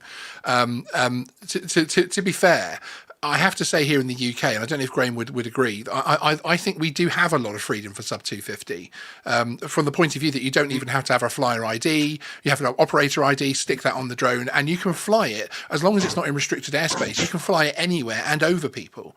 So in actual fact, I think the sub 250. Whilst I agree with you in terms of it with the cricket ball analogy, etc., and that type of thing, I think sub 250 specifically here in the UK, and I only say that because the title said UK tonight, is actually something that I think is something we've kind of got right, especially from the point of view that even when the C labels came in, all legacy sub 250s were going to keep their rights within that A1 airspace as well. So I think that's actually one of the areas that we were doing okay with. But these line of sight rules have changed that, haven't they? Or the line of sight guidance has changed that. The guidance, if you follow the guidance to the letter, of the guidance, 90, 100 meters with a Mini 3. Yeah, I can throw the cricket ball further than that. I'm going to start dragging us back to the C-class question, and I think possibly the question isn't one for Callum. It is for the DFT, which is, I don't know, 2 years ago when the rules came in. Well, let's face it, we knew before then that the rules were going to come in, and they must have had a plan for Brexit and no Brexit, and therefore they've had 2 years up to when they dropped the bombshell in November to say, do you know what? We've not set up a market surveillance authority. We've not set up any of these bodies to test these things. We're not going to have them, guys. Yeah, I think there is a complexity to the argument behind that. Yeah. But I do agree with it. In actual fact, we will be having a DFT interview coming up on the channel in January, which I am extremely excited about, that Graham is helping me out with as well. So we will get some of those answers hopefully from that perspective, because sometimes I feel sorry for the CAA when I keep clattering their comms, one of their comms chaps, Jonathan, over the head with C labels, any news, and there was literally about a 6-month period where I would email him 3 times a week about different things. I said, oh, by the way, C labels? ? DFT was the answer, so I do have some sympathy from that point of view. But and we do have that coming up. But yeah, it is something which I think they could have got out in front of the bus, dragged us out from in front of the bus a lot quicker. Personally, yeah, we knew that drone was coming because I predicted it back in May. Yeah, well, I predicted, and they were telling us as well. So yeah, it wasn't hard. Yeah. What swapping hats. From my understanding, though it was sheer coincidence. I know that doesn't make it better for anybody. Again, I had the spec sheet for the Classic up before it came out. The timing of that was sheer coincidence. One of the things I will say, and again, I'm going to take some flack for it in the comments, but it needs to be said. I appreciate it's given the amount of operations that are taking place, it's very much the minority of the time. But if you're not squeamish, Google UK drone child. I think that there's going to be 2. There's an incident with a kid hit by a Mini earlier this summer, got his face cut up full of stitches. It was a Mini in the park. Really bad. Air to S, wasn't it? A small drone. There's a big difference between an Air to S and a Mini. It was an Air to S being flown illegally. Yeah, it's an Air to S being flown illegally and therefore needed to be dealt with under the rules. But the point I make, you're absolutely right. But the point I'm making is these things can still hurt. I'm not saying that everybody's going to get hurt with these things flying in a park, and I don't want people to think that I'm going. No, but you're giving an example of the wider base you have to regulate. I think it's just important to sort of point out that nothing has ever happened with small lightweight drones. If you Google the same thing, other search engines are available. We should start using some different manufacturing. But has enough happened with small lightweight drones to justify an AMC that says you have to keep orientation of a Mini 3? That great question. Yeah. Do you want to get into the reporting stuff now? Should we talk about that now? Did you want to? Could we? There's also another one where I think it's a Mini 2. Yeah. Could we come back to that piece, because that's where I have the specialist team come in, and they're actually going to chain Bruce to the floor. so that he doesn't literally erupt through his ceiling when we start talking about risk and risk assessments. But yes, we have that coming up. One question which actually I do want to put forward from the chat very quickly, because this is an interesting one which gives tonight's unique status a bit of leeway from the fact that you're here as Callum and not as Callum from CAA. And it's an interesting one. Assuming that the required law was in place, would Callum personally like to see the C-label drones aligned globally? Would it make sense to have some kind of global, I suppose, standard? I'd like to see all regulation, as far as reasonably practicable, aligned globally. Just makes sense, right? Okay. Are you Bruce from XJet in a Callum suit? Because I think Mr. Simpson has for quite some time campaigned for regulators to get themselves in the same room, which I know is one of the projects and some of the work which you are actually doing for the CAA in terms of actually traveling the world. But yes, so on that, from a certification point of view, and that's my main day job at the CAA. I do kind of certification and developing the regulatory rule set at ICAO in Montreal to support that. And the things we're looking at there is how do we enable 737s to fly cargo without on board? Clearly in the future, but that's kind of my day. Not beyond visual line of sight, though, eh? That's very much done at an international level, and it's very much aligned internationally, as is legislation on like commercial air transport. There does beg the question: does that need to be done at this side of the things? The recreational. And I think that the Callum, so hat off, the more we can align internationally for all forms of regulation, the better, including class marking, if applicable. Okay, so moving on to our next topic, and it leads on nicely from the point of view that we've been talking about VLOS, AMC, and C labels, and I've really titled this one "Is Change Needed?"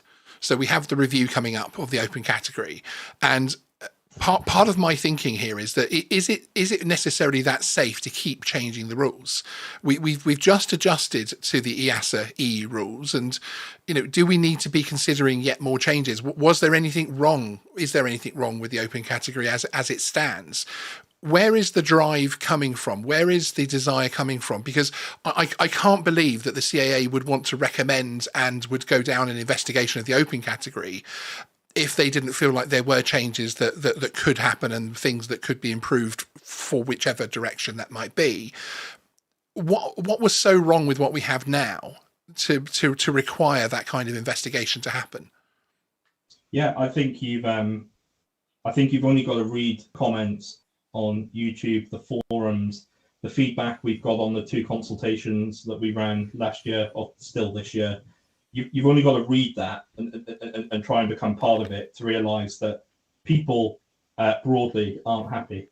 And it's kind of the recreational people that have lots of experience, that really enjoy the hobby and do it weekly. It's kind of that demographic that aren't particularly happy about something. And I can see that in the comments, I can see that in the forums, and we can see it in the CA, the collective we here. So really the drive to look at the open category and say, so what do you want it to look like, has really come out of that. Now on regulation change, no, if you keep changing something, clearly there's an issue there.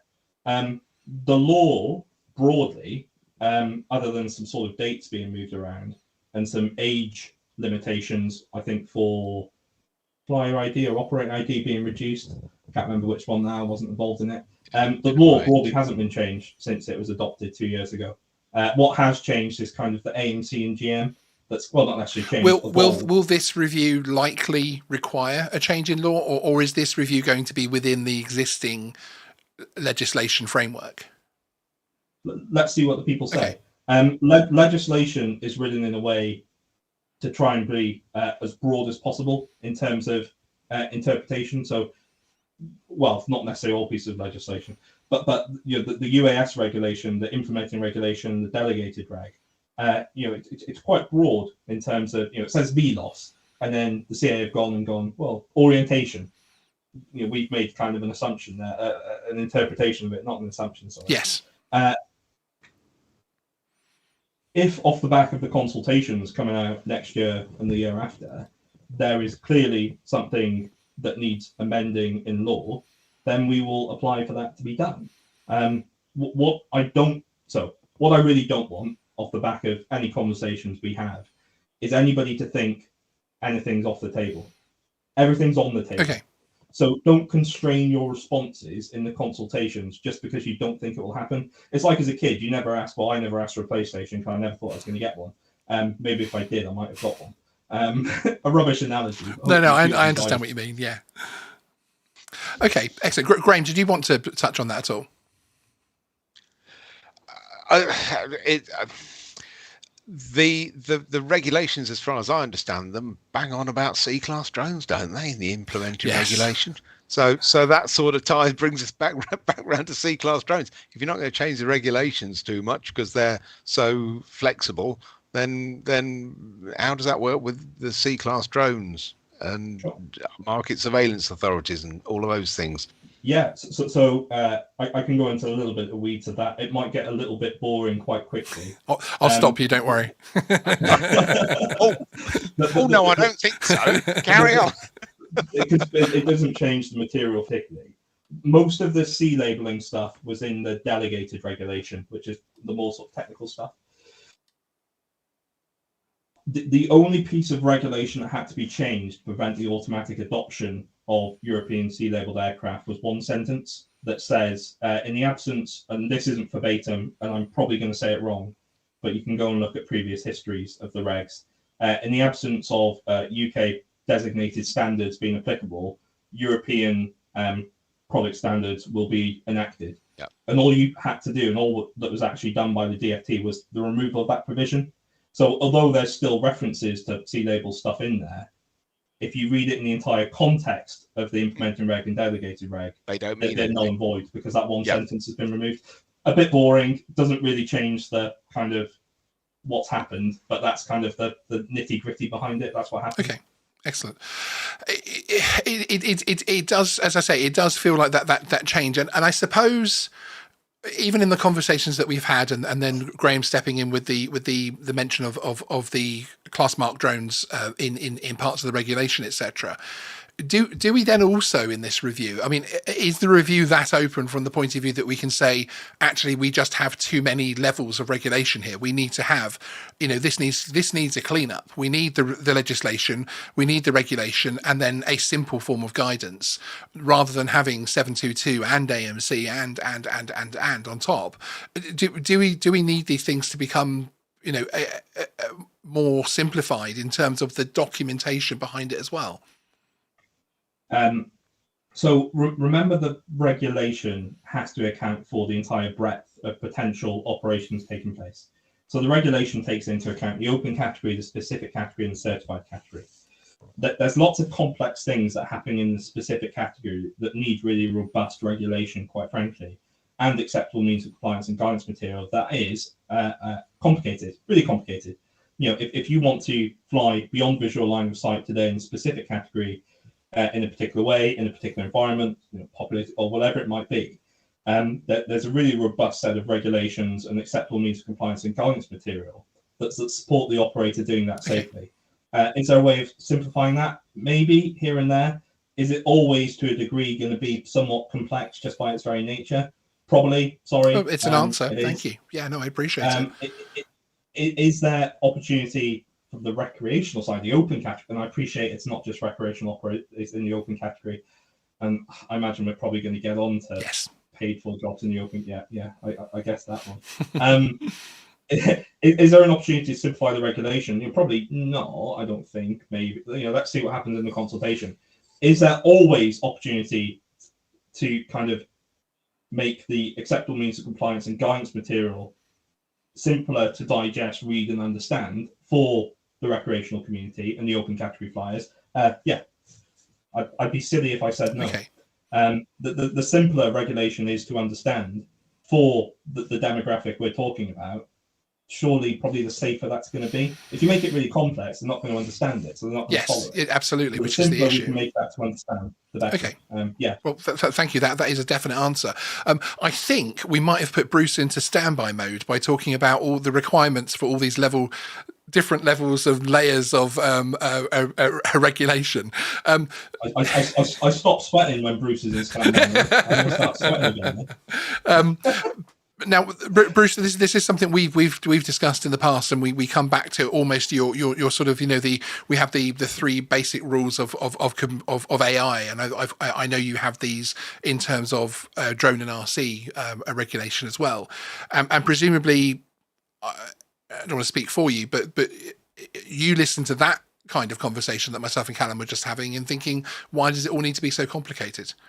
Absolutely. I mean, here in New Zealand, they have basically stratified it into things below 15 kilograms and things above 15 kilograms. That's it.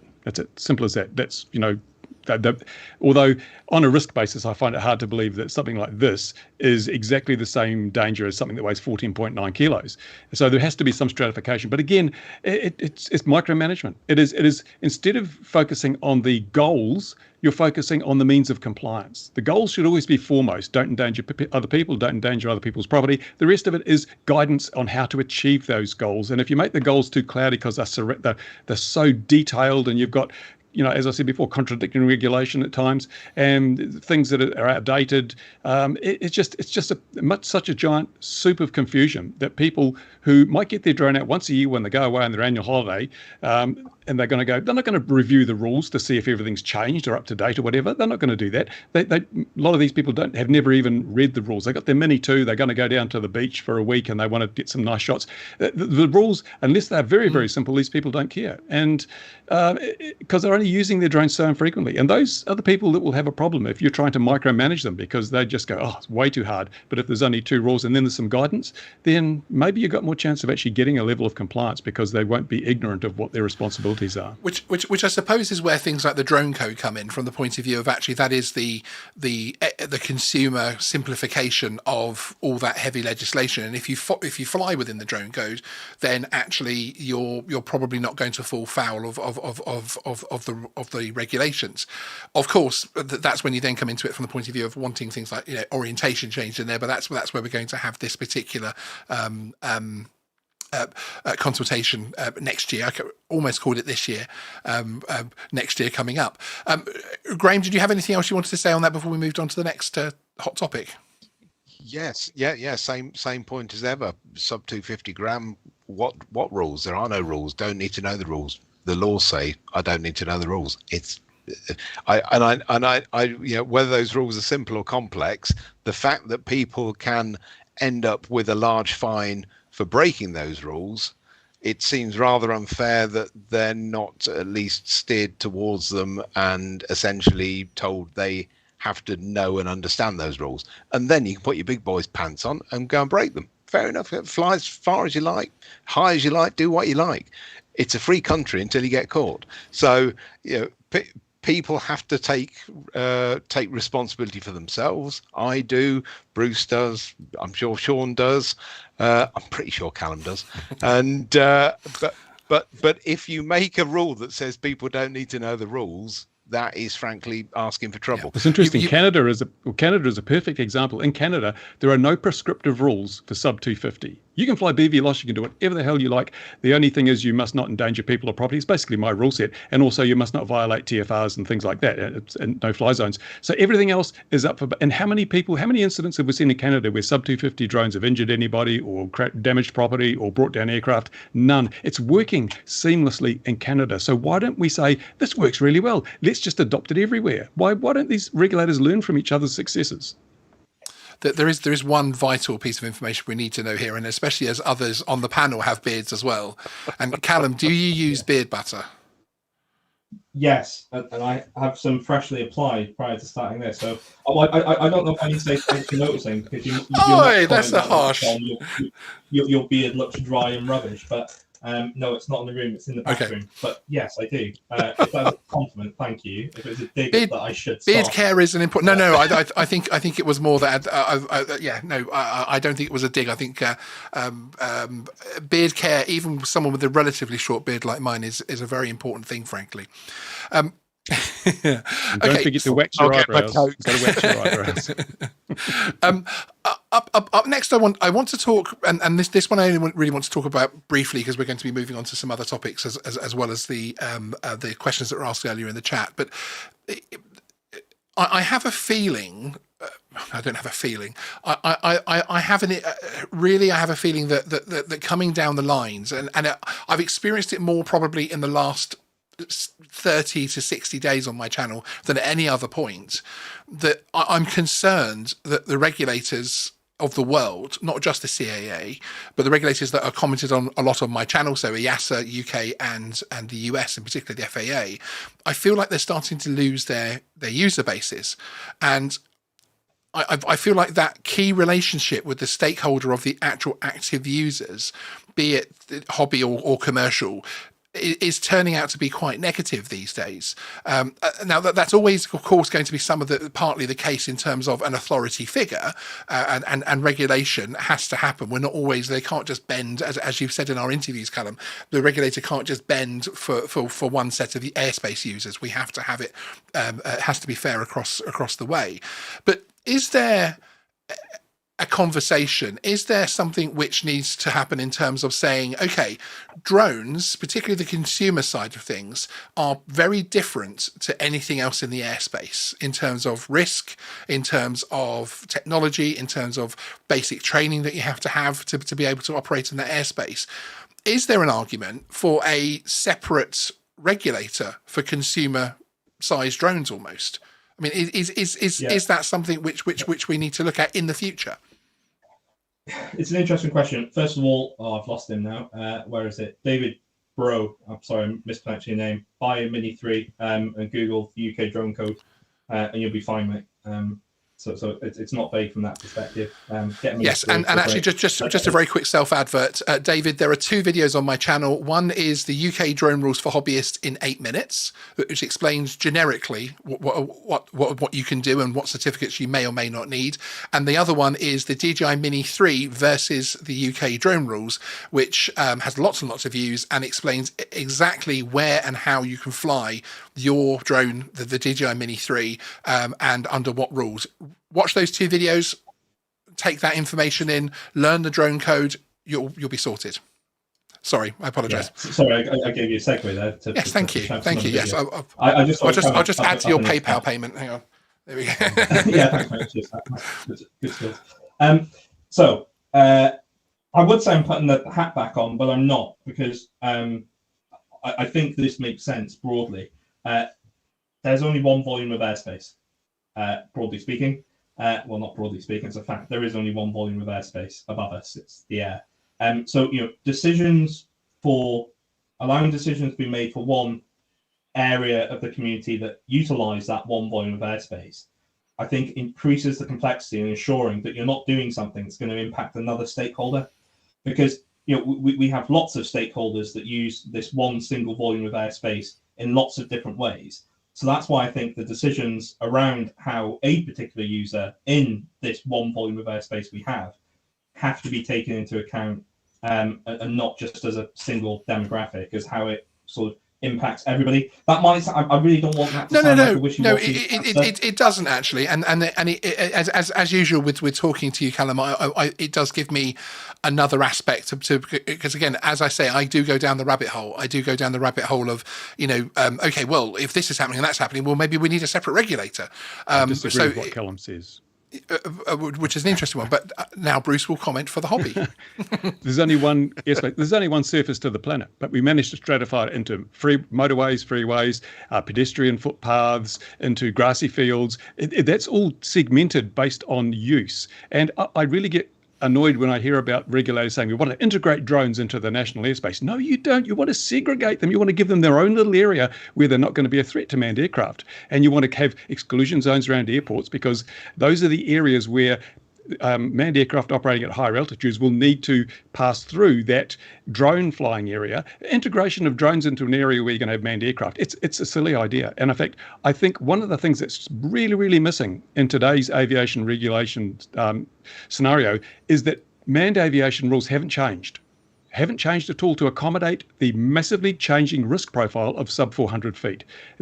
We talk about how we're going to restrict drones, how we're going to control this. What about saying, hold on, it's no longer safe for manned aviation to travel at below 400 feet unless they're transiting to an airfield but coming down, or unless there's an emergency situation. Let's keep and let's enforce keeping manned aviation out of that area, because it's like, you know, you used to go down to your favorite beach and swim anyway, any day, anytime you liked. Now there are jellyfish and sharks there. What are you going to do about it? Well, you don't swim in there anymore because it's too dangerous. And I think we need to, this regulation has to encompass the entire airspace community, including manned aviation. The rules have to change for them as well. If we want to keep the airspace safe, and we need to segregate drones, I'm talking recreational and small drones, not, you know, large transport drones, but we need to segregate them out of them. We don't want pedestrians on the motorway. Yeah, Bruce, you know, as ever, you make complete sense, and I've read a couple of comments, people saying, please listen to this man.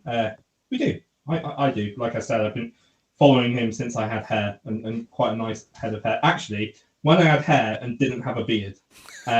So when your head was on the other way up. Yeah, it was just flipped. So the UK's approach is very much one of integration, not segregation. How do we integrate and kind of remove the segregation side of things? I'm going to really put my hat on now and say something that I know I'm going to get flack for in the comments. There's a unique exemption for the United Kingdom to SARA, so the Standard European Rules of the Air. That's the sort of the legislation that prevents a lot of operations below 400 feet. With certain, so when people go, you know, below 400 feet, not particularly congested. In the UK, we have exemptions to SARA, so we have exemptions to that rule, and there's quite a few exemptions to that rule, which essentially mean you can encounter general aviation below that height who aren't notifying anybody of their location, who aren't electronically conspicuous anywhere in the UK. I know I'm going to get torn up in the comments for that. That is just me articulating the status quo today. Thank you. In the UK. Thank you for doing that. There are lots of exemptions to that rule. So, and it's when I sort of begun to get into this, when I was sort of 13, 14, I thought everything below 400 feet in Class G was pretty clear. And, you know, broadly speaking, depending where you are, it is anyway. But there's an exemption to that rule that creates quite a lot of scenarios where you're going to encounter GA below that 400. Is that also caveated from the point of view of future flight as well? From the point of view that it is expected there's going to be a lot more? Because are we kind of being, and this gets thrown at me a lot as well, is that people feel like they're being held hostage to what could happen with air taxis and drone deliveries and other use. There is a U-Space graphic which I wish I'd actually brought on to put up for the show actually, but it scares me. It scares, you know, the bleep out of me, frankly, because it has lots of little airspace areas all integrated, and it, you know, calls itself sort of integrating, but everything looks pretty segregated to me. And the only place I could see where there was a little green zone for you to fly your drone was a park. And everywhere else had little, you know, areas for drone deliveries and hospital drone deliveries and all the things that we want to see. There's no one in this hobby that doesn't want to see drones being used for good, and the exciting thing of one day having jobs working in you know, high-paying jobs working in that field. But that scares me from that point of view, that actually the increase in lower airspace use that we're talking about is actually the thing which is being given priority over the existing users of that airspace who are operating safely, who are making money, who are making a living, and that type of thing. Yeah, you're absolutely right. Well, I think, correct me if I'm making a wrong assumption here, I think you're probably talking more about sort of the U-Space principle. And the UK is not subscribed to the U-Space principle. You know, U-Space primarily is kind of, like you said, sort of segregation. We are going down the lines of integration. So what can we do to integrate them? I've also read a lot of comments, and believe me or not, of we're just making way for commercialized drone delivery. I won't name any names on what companies we're talking about there. That's not the case. Is the CAA and the UK government trying to enable the use of these new technologies to support, you know, the British economy and all of that good stuff? Absolutely. Surely that's what everybody wants, right? We want to enable these new technologies. We want to provide a regulatory environment where they can be safely integrated into existing volumes of airspace. to create jobs. I sound like a politician here. I really don't like this. To sort of create jobs and all of that good stuff, and provide the really good societal benefits that those types of services have. Especially sort of the medical side of stuff too. We absolutely want to enable that. I think it'd be silly if we didn't. Do we want to enable it in the kind of way that's detrimental to other existing airspace users like the recreational community? Absolutely not. Do we think we need to? Nope. All the conversations I've been party to, we don't think we need to sort of apply additional restrictions in terms of the use of the airspace onto recreational users. There's already sort of restrictions around FRZs and things like that.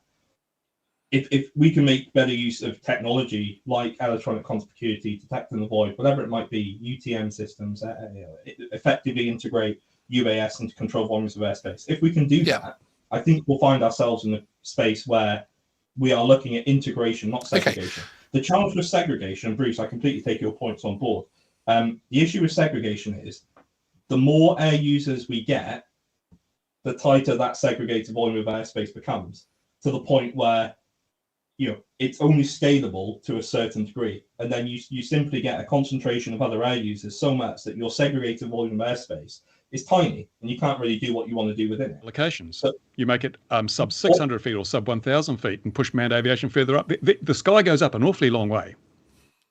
Or I don't disagree. Or we integrate from the start, and then you never have that problem. We don't have the technology to safely integrate at this stage. That's the problem. Why make rules for technology that does not yet exist? We do not have a totally effective sense and avoid or see and avoid system that we can put on drones. So why not, in the meantime, just keep the rules, work with the technology we've got. We don't want to plan too far ahead, because things in this industry are not concrete, and innovation happens so quickly that we should be planning for the current scenario. In fact, usually regulators plan for 10 years ago because it takes them so long to get the rules out the door. But we don't want to restrict people unnecessarily, because there's no point to it. If we had a UTM system operating today, no one would be using it for drones, because we just don't have the capabilities there. And even the ones that are being proposed, like with, what if the GPS system goes out? What are all these delivery drones going to do when they suddenly don't know where they are, where they're going? There's no way for them to find a safe landing place. Yeah, which is very much gets to the heart of the point of the point I was raising, in terms of I really fear that we are entering a period quite soon where we're going to see more work done and more regulation put into place for something that isn't there yet, and we're almost going. And I realise it's a chicken and egg situation, because you have to have the regulation in place for the companies to then invest in the technology and say, okay, if you want to fly air taxis, or if you want to fly BVLOS missions from hospital to hospital, these are the aircraft, these are the regulations you need to conform to. We have to have that for that to work. I understand that, but I'm very worried for the existing user base, which is substantial here and in the US, and across Europe, that actually it's happening now. I would also caveat that there are things like Project Skyway with Altitude Angel, which does show the appetite to look into true integration even from the point of view of that actually you can fly in one of their so-called drone superhighways. Although I know Richard Parker from Altitude Angel doesn't like that term particularly in terms of highway, but actually you could fly as a hobbyist within those trials and not know the trials actually going on around you, basically. So which to me does smack of true integration. But I think it's that's really where my concern is, that we don't get too carried away in something like Future Flight, which excites me. I love going to Future Flight webinars. I love hearing about everything that's going on. There's currently the funding here in the UK where they're putting millions into training to get people ready for their careers in Future Flight, which I think is fantastic. But I don't want it to overtake to the point where it starts restricting the existing air user, essentially. That would be a problem. I think it's a really valid concern, and I'd be lying if I said it wasn't a concern I've had previously as a recreational operator.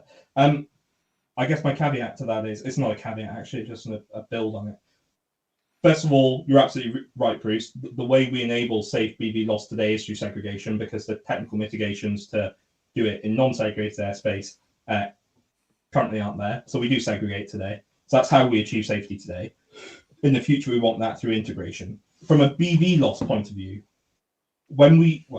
how we're looking at enabling beyond visual line of sight operations outside of segregated airspace and perhaps where people might assume that's where additional restrictions are brought in to support those operations, isn't true.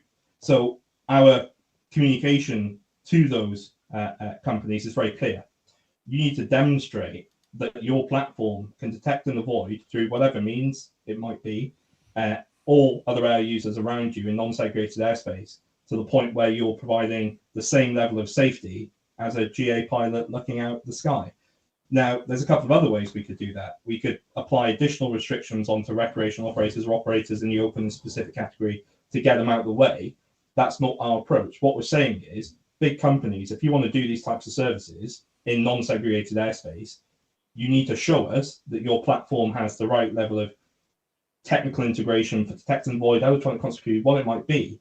So if it was to come into contact with a recreational drone operator, of which is probably quite unlikely anyway, given that they're likely to be operating slightly higher than most recreational operators will, that platform can do the corrective action to deconflict, rather than apply additional restrictions on the recreational pilot. So I think we broadly agree on what we're saying. Okay. Graham, did you have anything you wanted to say on this topic? Well, a bit beyond all that, if we're flying within visual line of sight, I think most hobbyists can probably have a hobby where they fly within visual line of sight. See and avoid. Just don't matter whether it's a delivery drone or a A380. Get out of the way of the bloody thing. You're absolutely right. And when we think about congested airspace, there cannot be a more congested piece of airspace for drones than about 100, 200 meters away from Tower Bridge in London. But there don't seem to be drones raining down on the barges and little boats going up and down. These are very small things, and they are a tiny target. Hence, they can be flown in that airspace as well. I suppose is part of it that there is that ability to do that.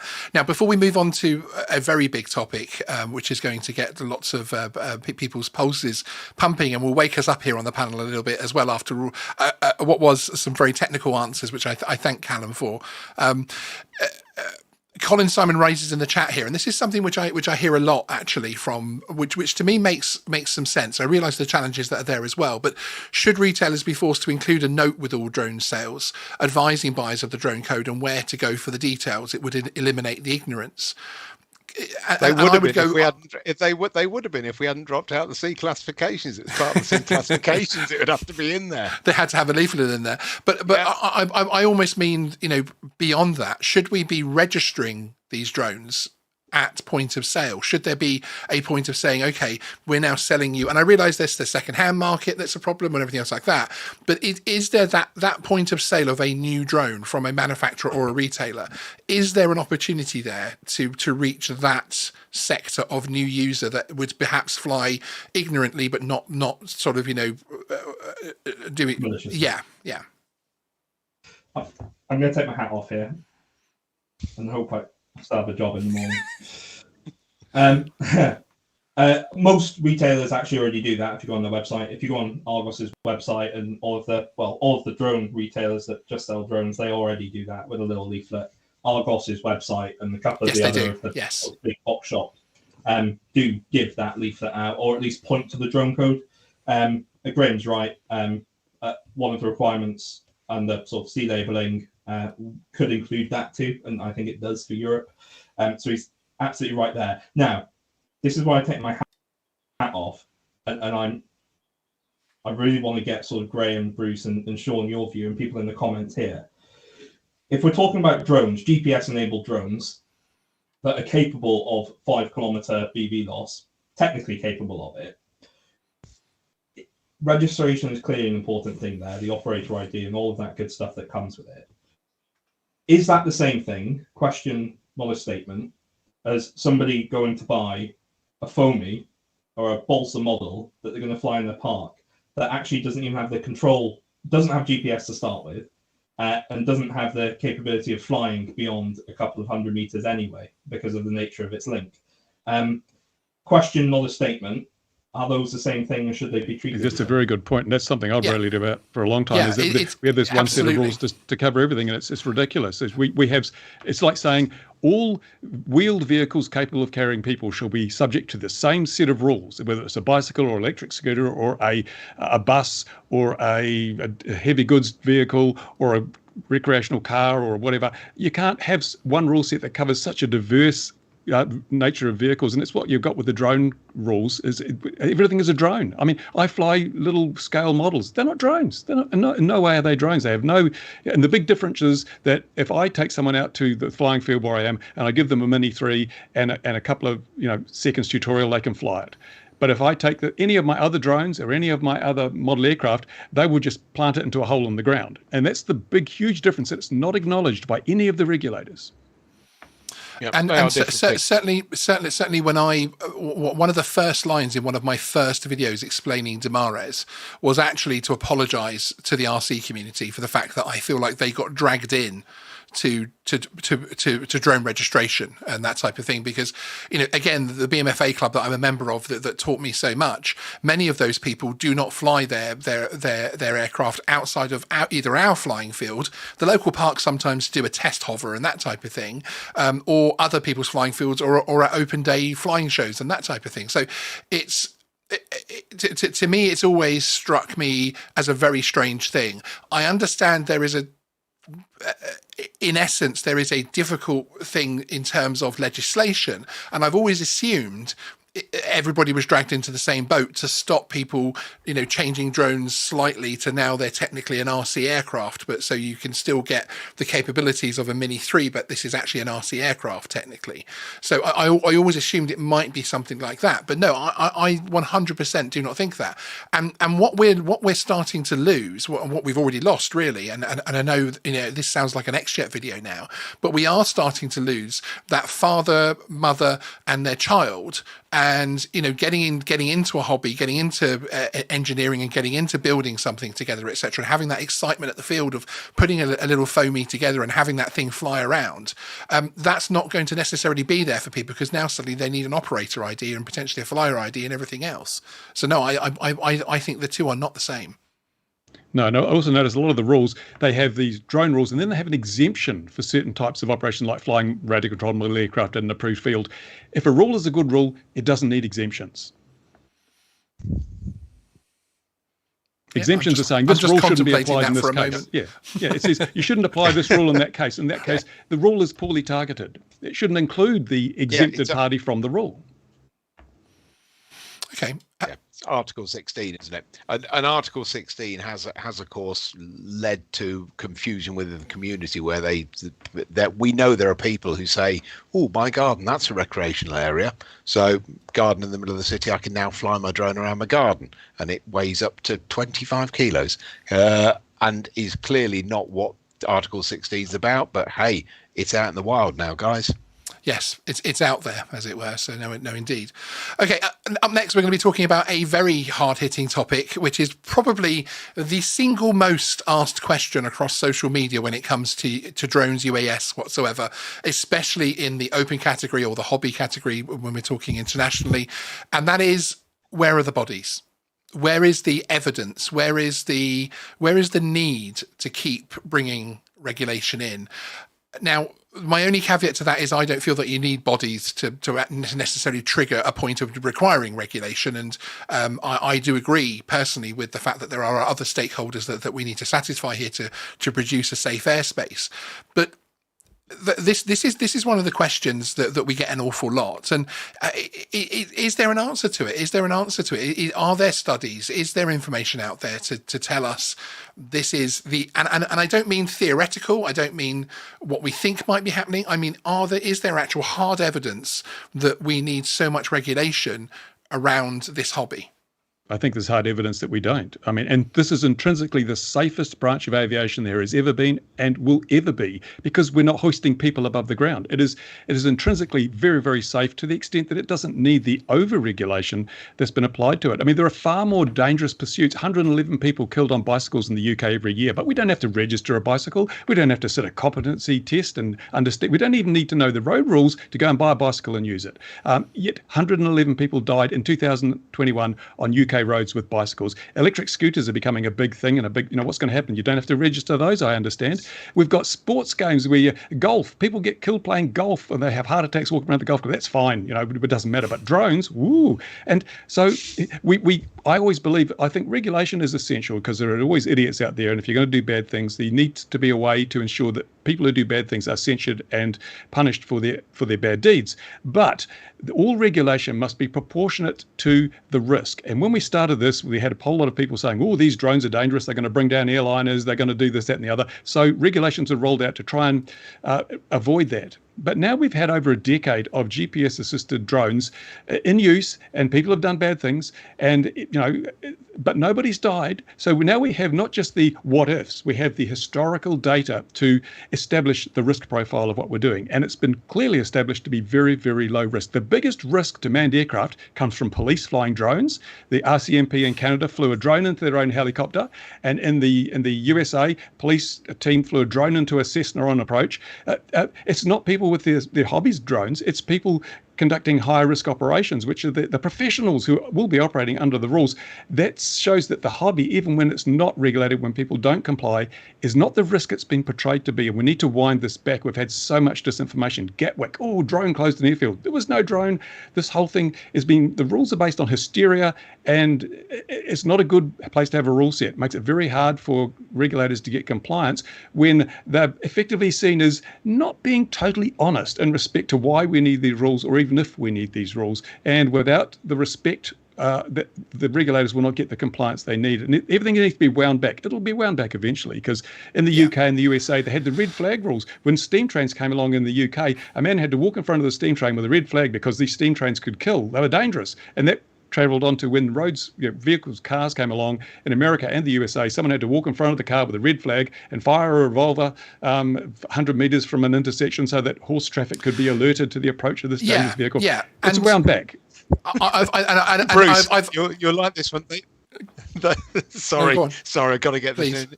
There was a rule where you used to have to dismantle the car. At the it didn't actually pass. It was proposed. That was a proposed rule. But it shows you once we appreciated that these things they weren't understood at the time, so they were considered to be dangerous. Once we realised that there was a level of danger, but it was much less than had been proposed, we round the rules back, and we have rules that are commensurate with risk with their vehicles. People die on the roads every year, but we don't try and eliminate risk. We try and manage risk, and that's all we're doing with the hobby. It looks like we're trying to eliminate risk because we're not prepared to learn from the past. And I always say to the regulators, if we're flying a drone, especially commercially, we must do a risk assessment. SORA usually applies. You've got to analyze, identify risks, and come up with management or mitigation strategies before you can engage in an operation. So CAA and all the other regulators acknowledge the importance of risk assessment, yet they produce a bundle of regulations and there's not a risk assessment in sight. So why is it one set of rules for operators and not another set for the people who are actually making the rules, who are flying their walnut desks in glass towers somewhere, telling us how to do things that they've never done, apart from Callum, because he's flown.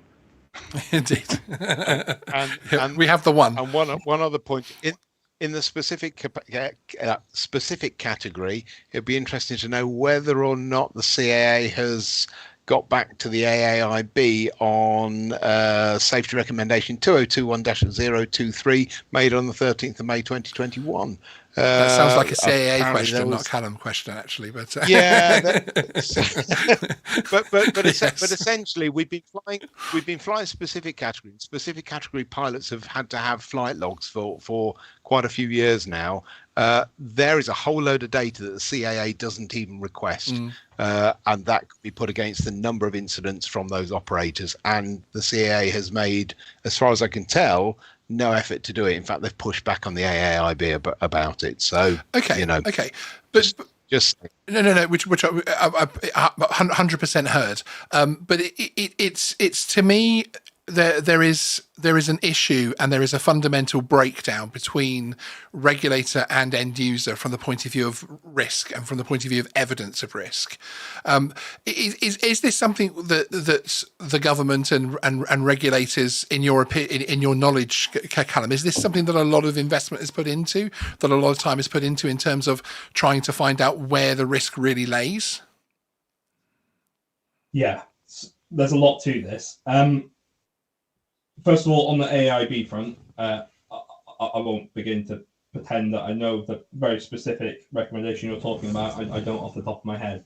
So when an incident takes place, and we have had a few AIB recommendations over the past couple of years, first of all, if people want to find that, Google AIB, and all these reports are public knowledge, right? And the CAA's responses to those comments are also public knowledge.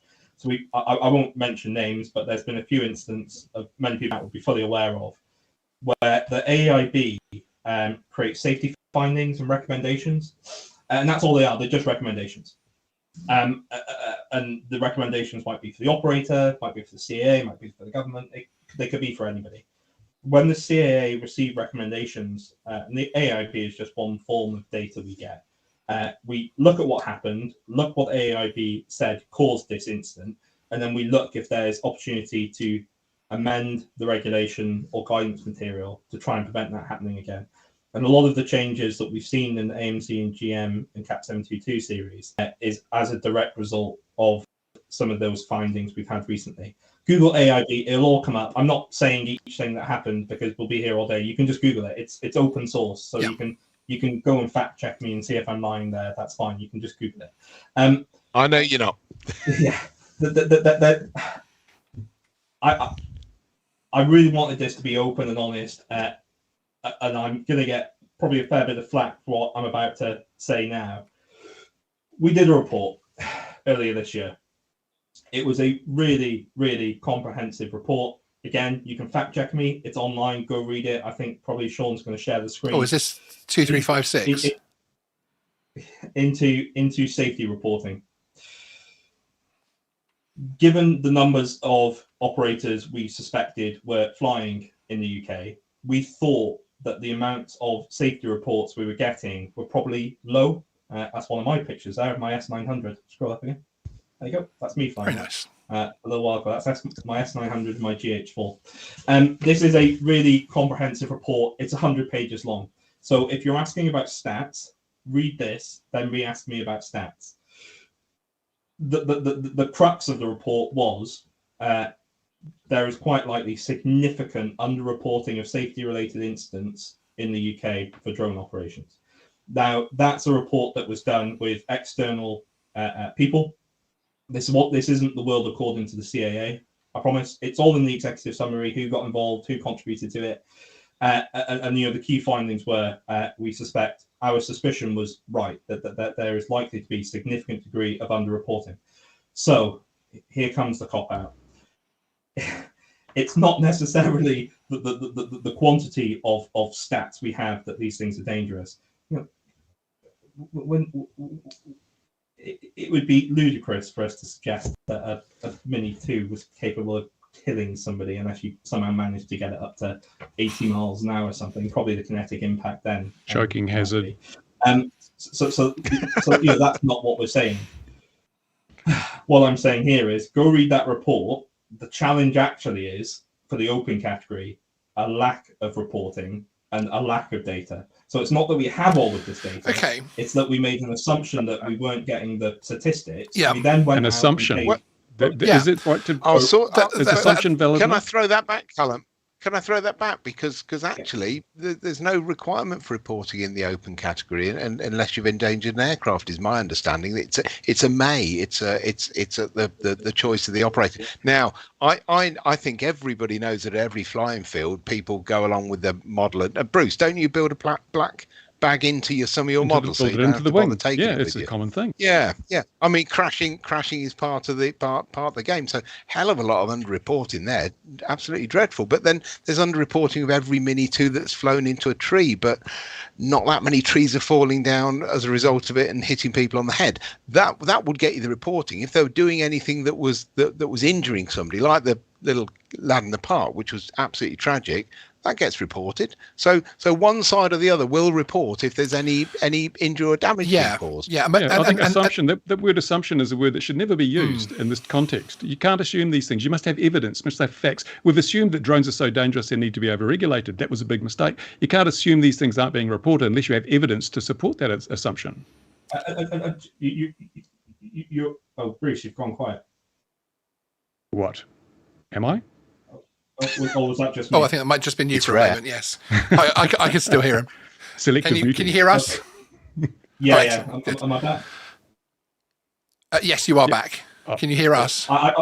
You didn't hear me. I just killed the connection when Bruce asked a hard question. Yeah, that's it. Yeah. Sorry. I can't hear you. Just as we're talking about the evidence, I'm sorry. We've lost Callum.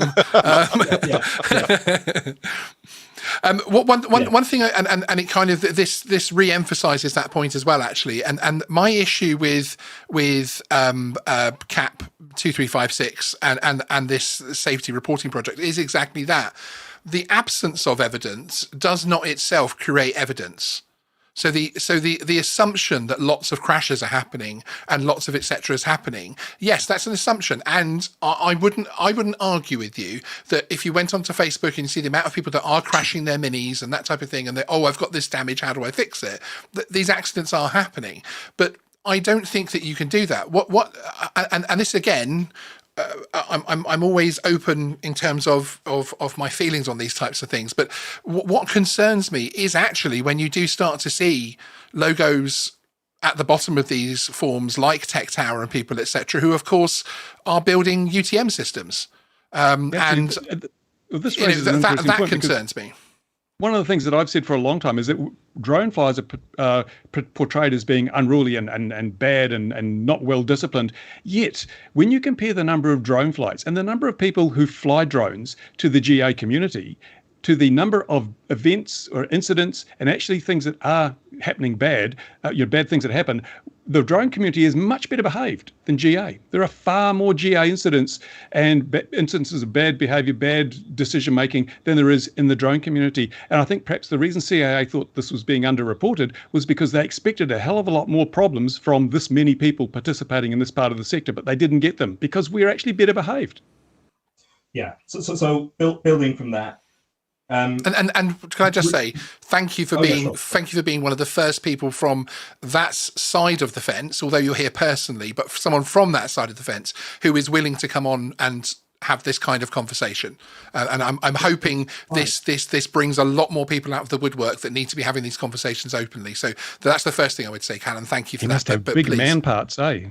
Yeah, he has to have a pair of big old cojones. I think I heard them clanging when he came in the room earlier.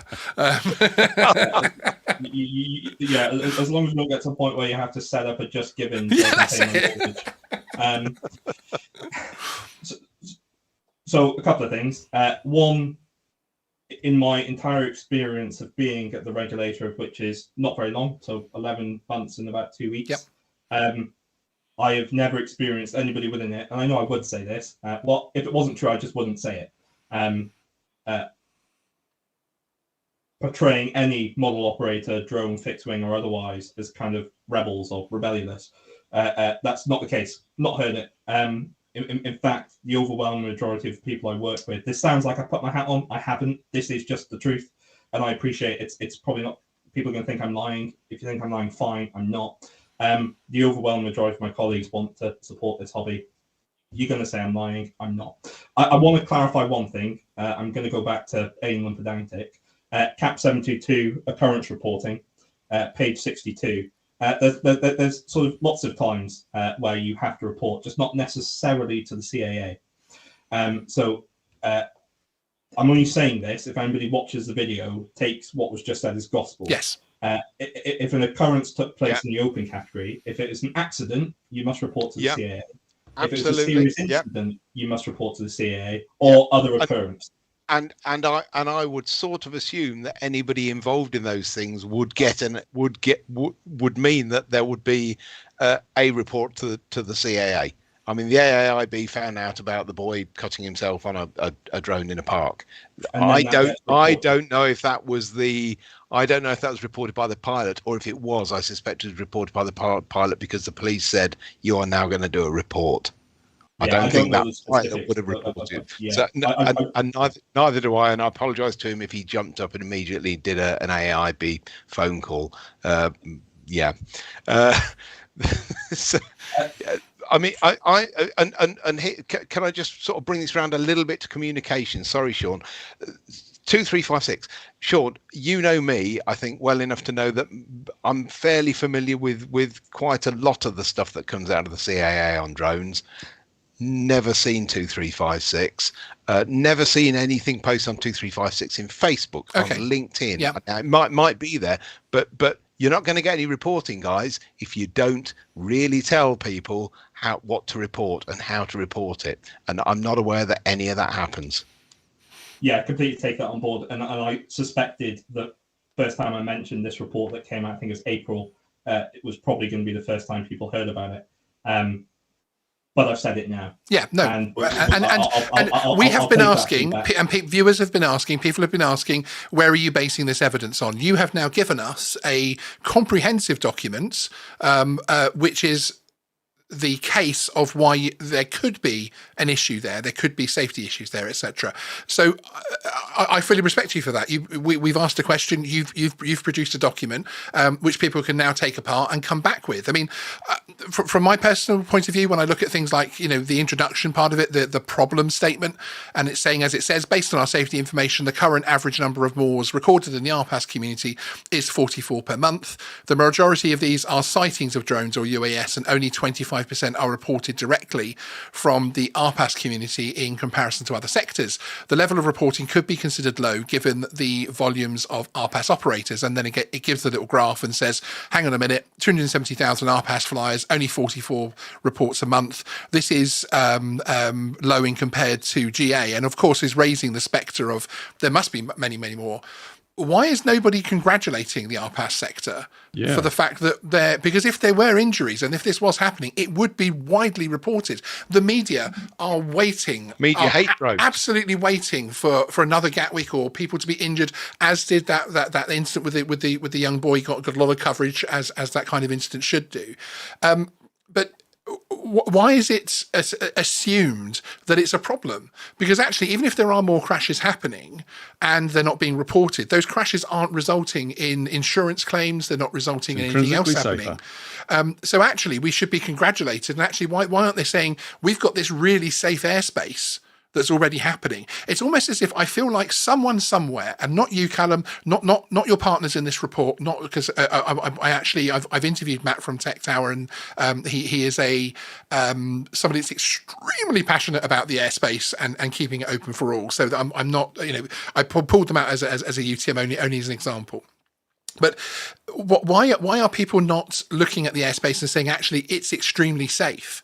Because that is what the evidence we have. Unless we have the evidence, it would be like going to court and saying, okay, in this particular city in England, there aren't enough murders reported. There's a very, very low, there's a very, compared to London, where there's lots of murders, there's a very, very low number of reporting in, I don't know, Newcastle of murders. There must be murders happening. We need more police in there to find them. Yeah, the murders must be happening. We just need to go and find them because there's that ex-population. Not that actually that city is just actually safer.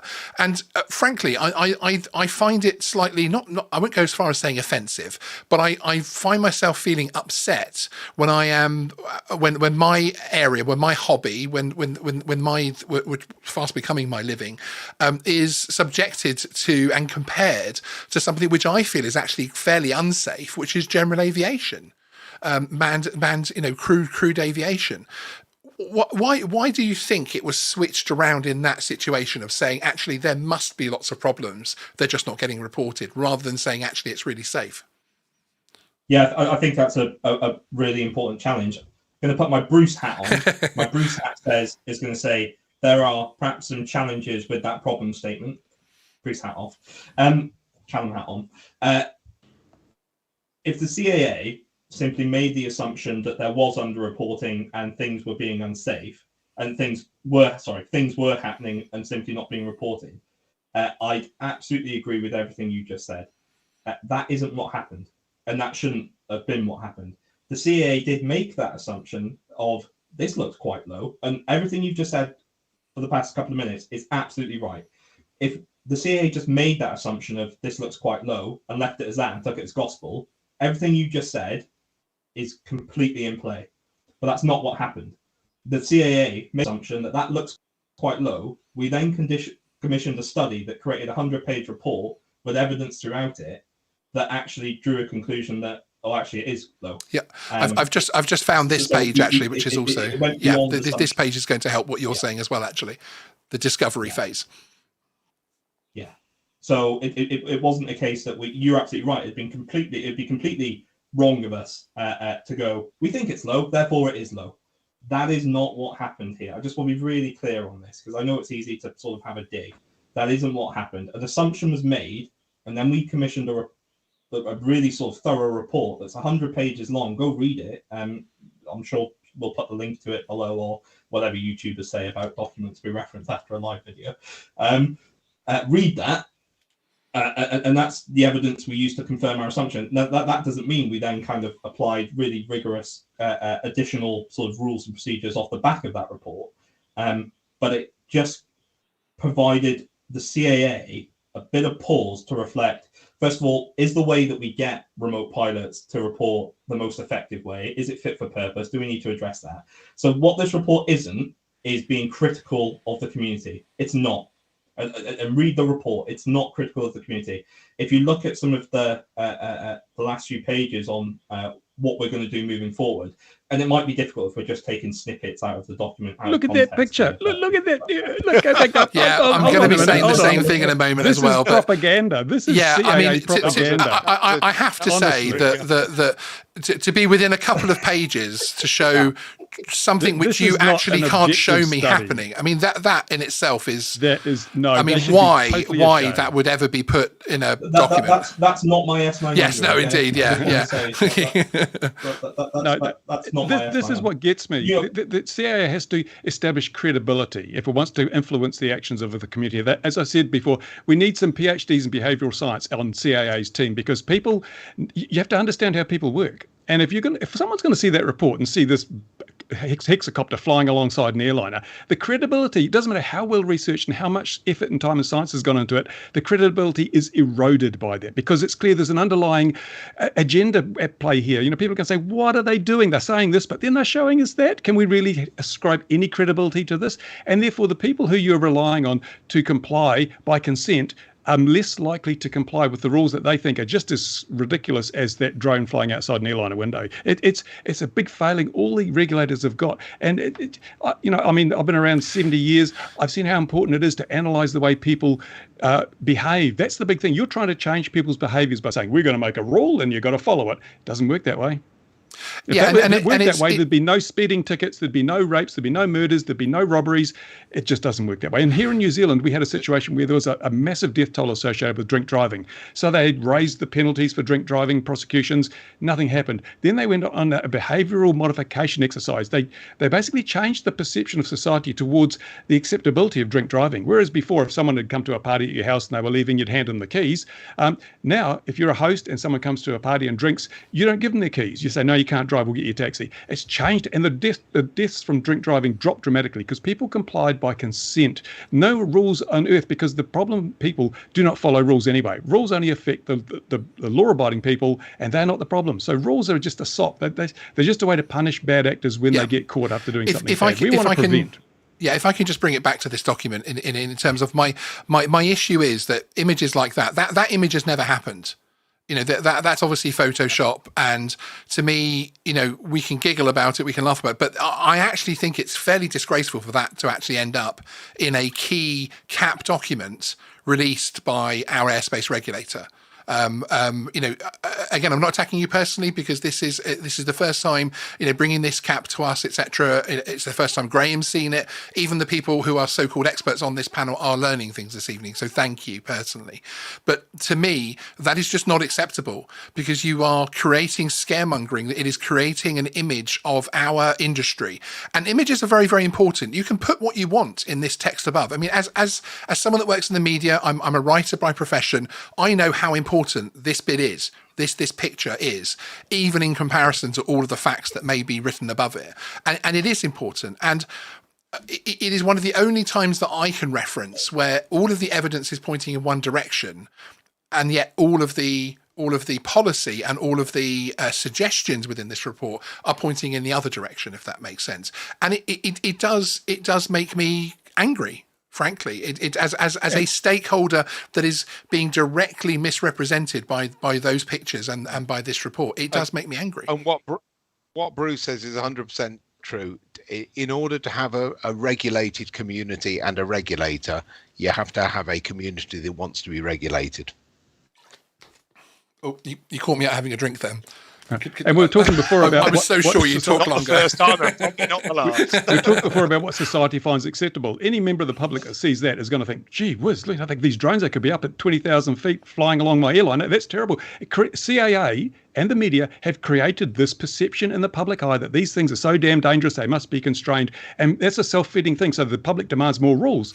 But yes, it feeds on itself. For instance, where in this report does, and with all of these responses and interviews and everything else that's happened, which is great to see, 32,000 survey responses, that is a substantial survey response. But where is also the facts that if they're going to include images like this one with the aircraft close to a drone, where is the part there with the Freedom of Information Act information, so it's out there, certainly available to the CIA and government, that shows that there hasn't been one proven near miss with a drone, where a drone near miss report with an aircraft actually hasn't been proven as such. I mean, there have been some and in fact there was one where I think one of the only ones that's happened was very, very recently, which was with a Texas or a Texan RAF trainer, where the drone pilot was the one that reported the near miss, and the only time the chap in the RAF pilot found out about it was when he was called up by the Airprox board for his opinion, etc., and when he got the phone call. So why would they have this kind of photography, this kind of imagery within formal reports that are, so here's a question for you, Callum, and I will ask this one directly, because I know I can hear them clanging below your desk right now. But why is it that we are told we have to take every other stakeholder into account? We have to, bear in mind there's lots of stakeholders, and I passionately agree with that. And I think the biggest stakeholder there is the public. We need to protect the public with manned aviation, with RPAS, everything. The public are the biggest stakeholder. But if that's used against us all the time in terms of why you can't do X, Y, and Z, why is it that there are professional documents that are being put out there that are formal CAP documents with that kind of offensive imagery towards another one of one of the largest key stakeholders in airspace? Yeah. So I think it's a shame picture like that got in the document. Excellent. Thank you. I'm not going to give you some bluff and try and get around it. That's why I love you, Callum. Clearly. We ask you a question and you answer it, frankly. Yes. As a recreational operator, I don't like seeing things like that, and we can pick out CGI stuff from a mile away. We see it everywhere, for sort of UAS, both recreational community and commercial. I think it's a shame I picked that on there. I don't think it particularly accurately reflects. And the challenge is, as experts, we can kind of see beyond that. The challenges and the problem comes when members of the public. I would say you have a more serious challenge from that, from the point of view that when we look to provide and have a serious conversation about the evidence that is there, it ends up being that kind of conversation. Yeah. It takes away From what actually is a good document with 32,000 survey responses and that type of thing.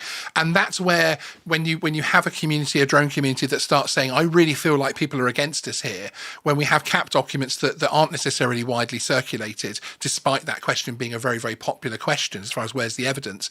And then when you do dive into it, it is worded, and the images within it are 100% against my stakeholder element, frankly. And I except for the nice. Yes, indeed. That was beautiful.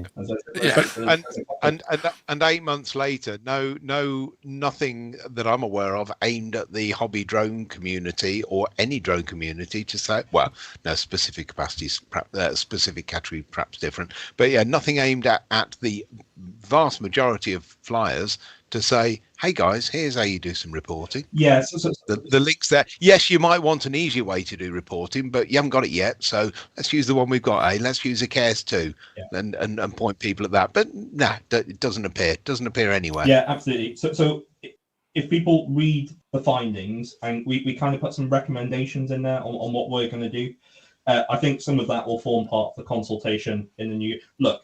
I know I'm saying consultation and stuff quite a few times.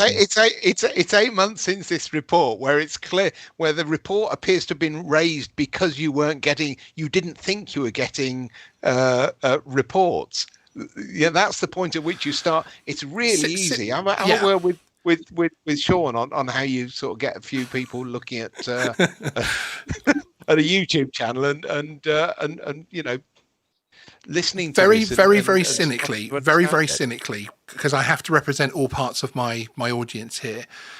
This is the kind of document that almost to me backs up the fact that they're out to get us type of thing. Now, I know that isn't your intention, because you're here and you very kindly brought this document along. And as I say, I've met a lot of your colleagues. I've spoken to a lot of your colleagues, a lot of people in government, and I, like you, I have never found some of these people the sort of with the heavy cloaks over them, sort of, aha, I'm coming for you, drone hobby. I've genuinely never found those people.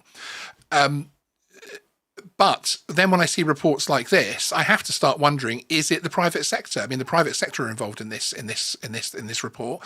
Is it other agendas? Is it other things like that? Which I'm not going to let you answer, because. So I'll elect to provide an answer, because I think it's really important. If you can't challenge the regulator, whatever it might be, we're talking about me and the CAA here, but then something's wrong.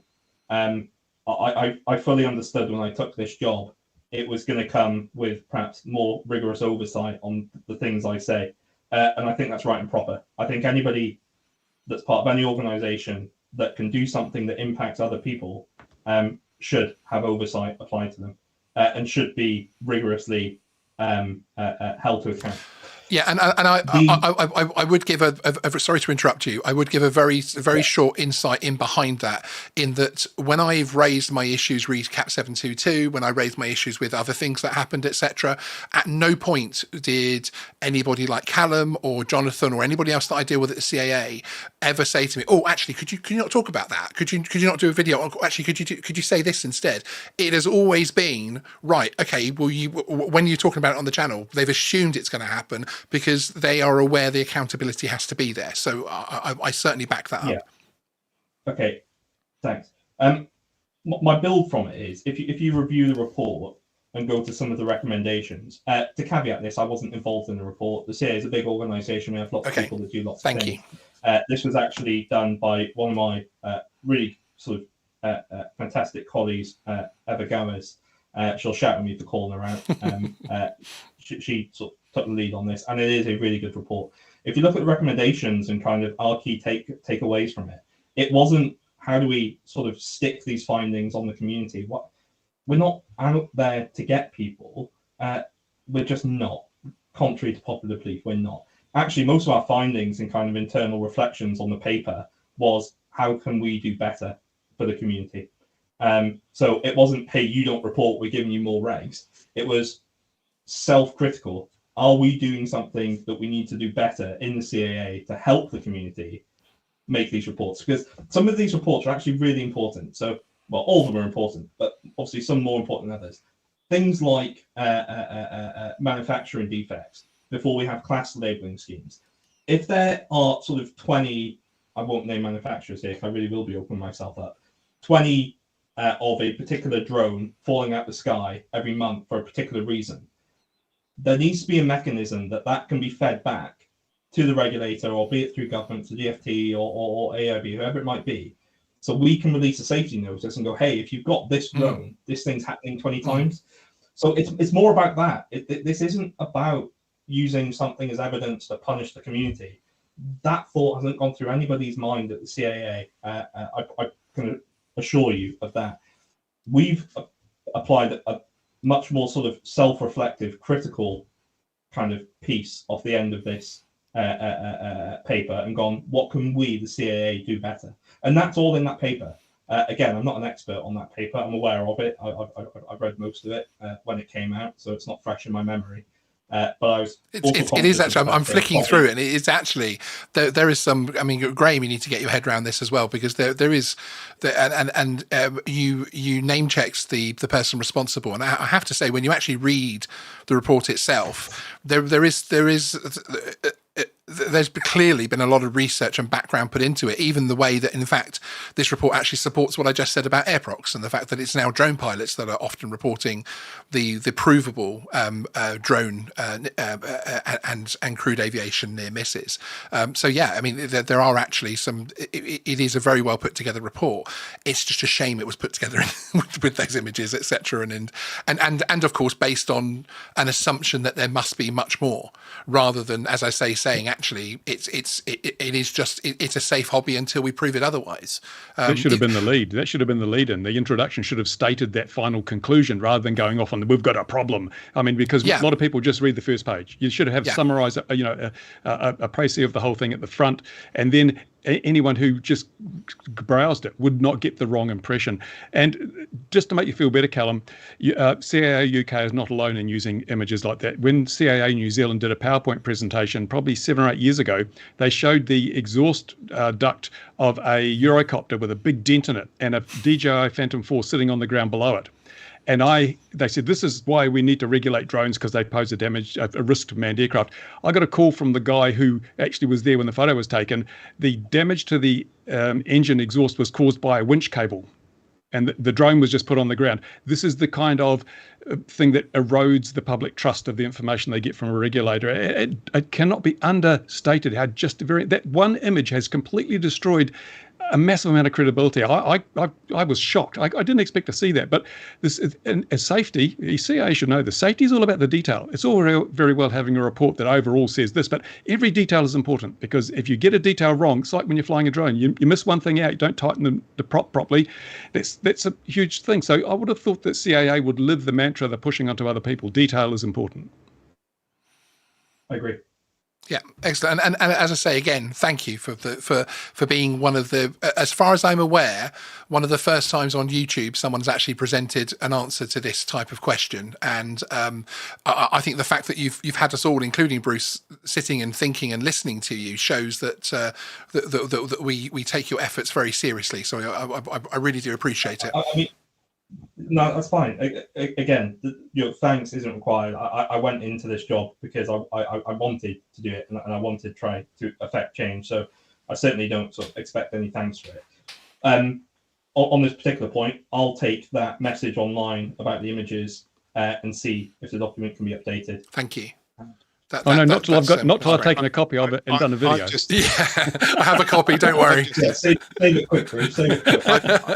I've just had a message from somebody who is has been in the drone world professionally for many years, way before me, and essentially saying, Jesus, I think you should just wind up the stream. Credibility out of the window.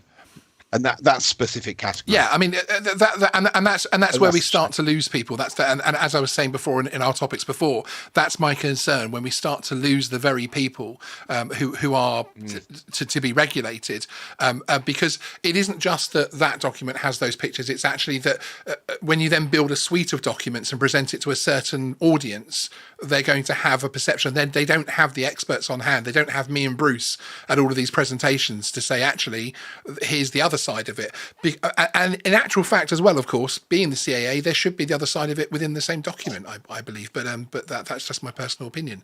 So we'll leave that subject there. But one other thing that I did want to raise, and this will probably be a very quick yes and no answer actually, but was actually around the emergency service use of drones and how that side of things, because I have had people reach out from that side of things in terms of search and rescue and emergency services, etc., who use these things, police, fire, etc., that type of thing, who are concerned regarding things like AMC and VLOS guidance, etc., and also the thought process behind the PDR-A01 being a bubble or a horizontal separation.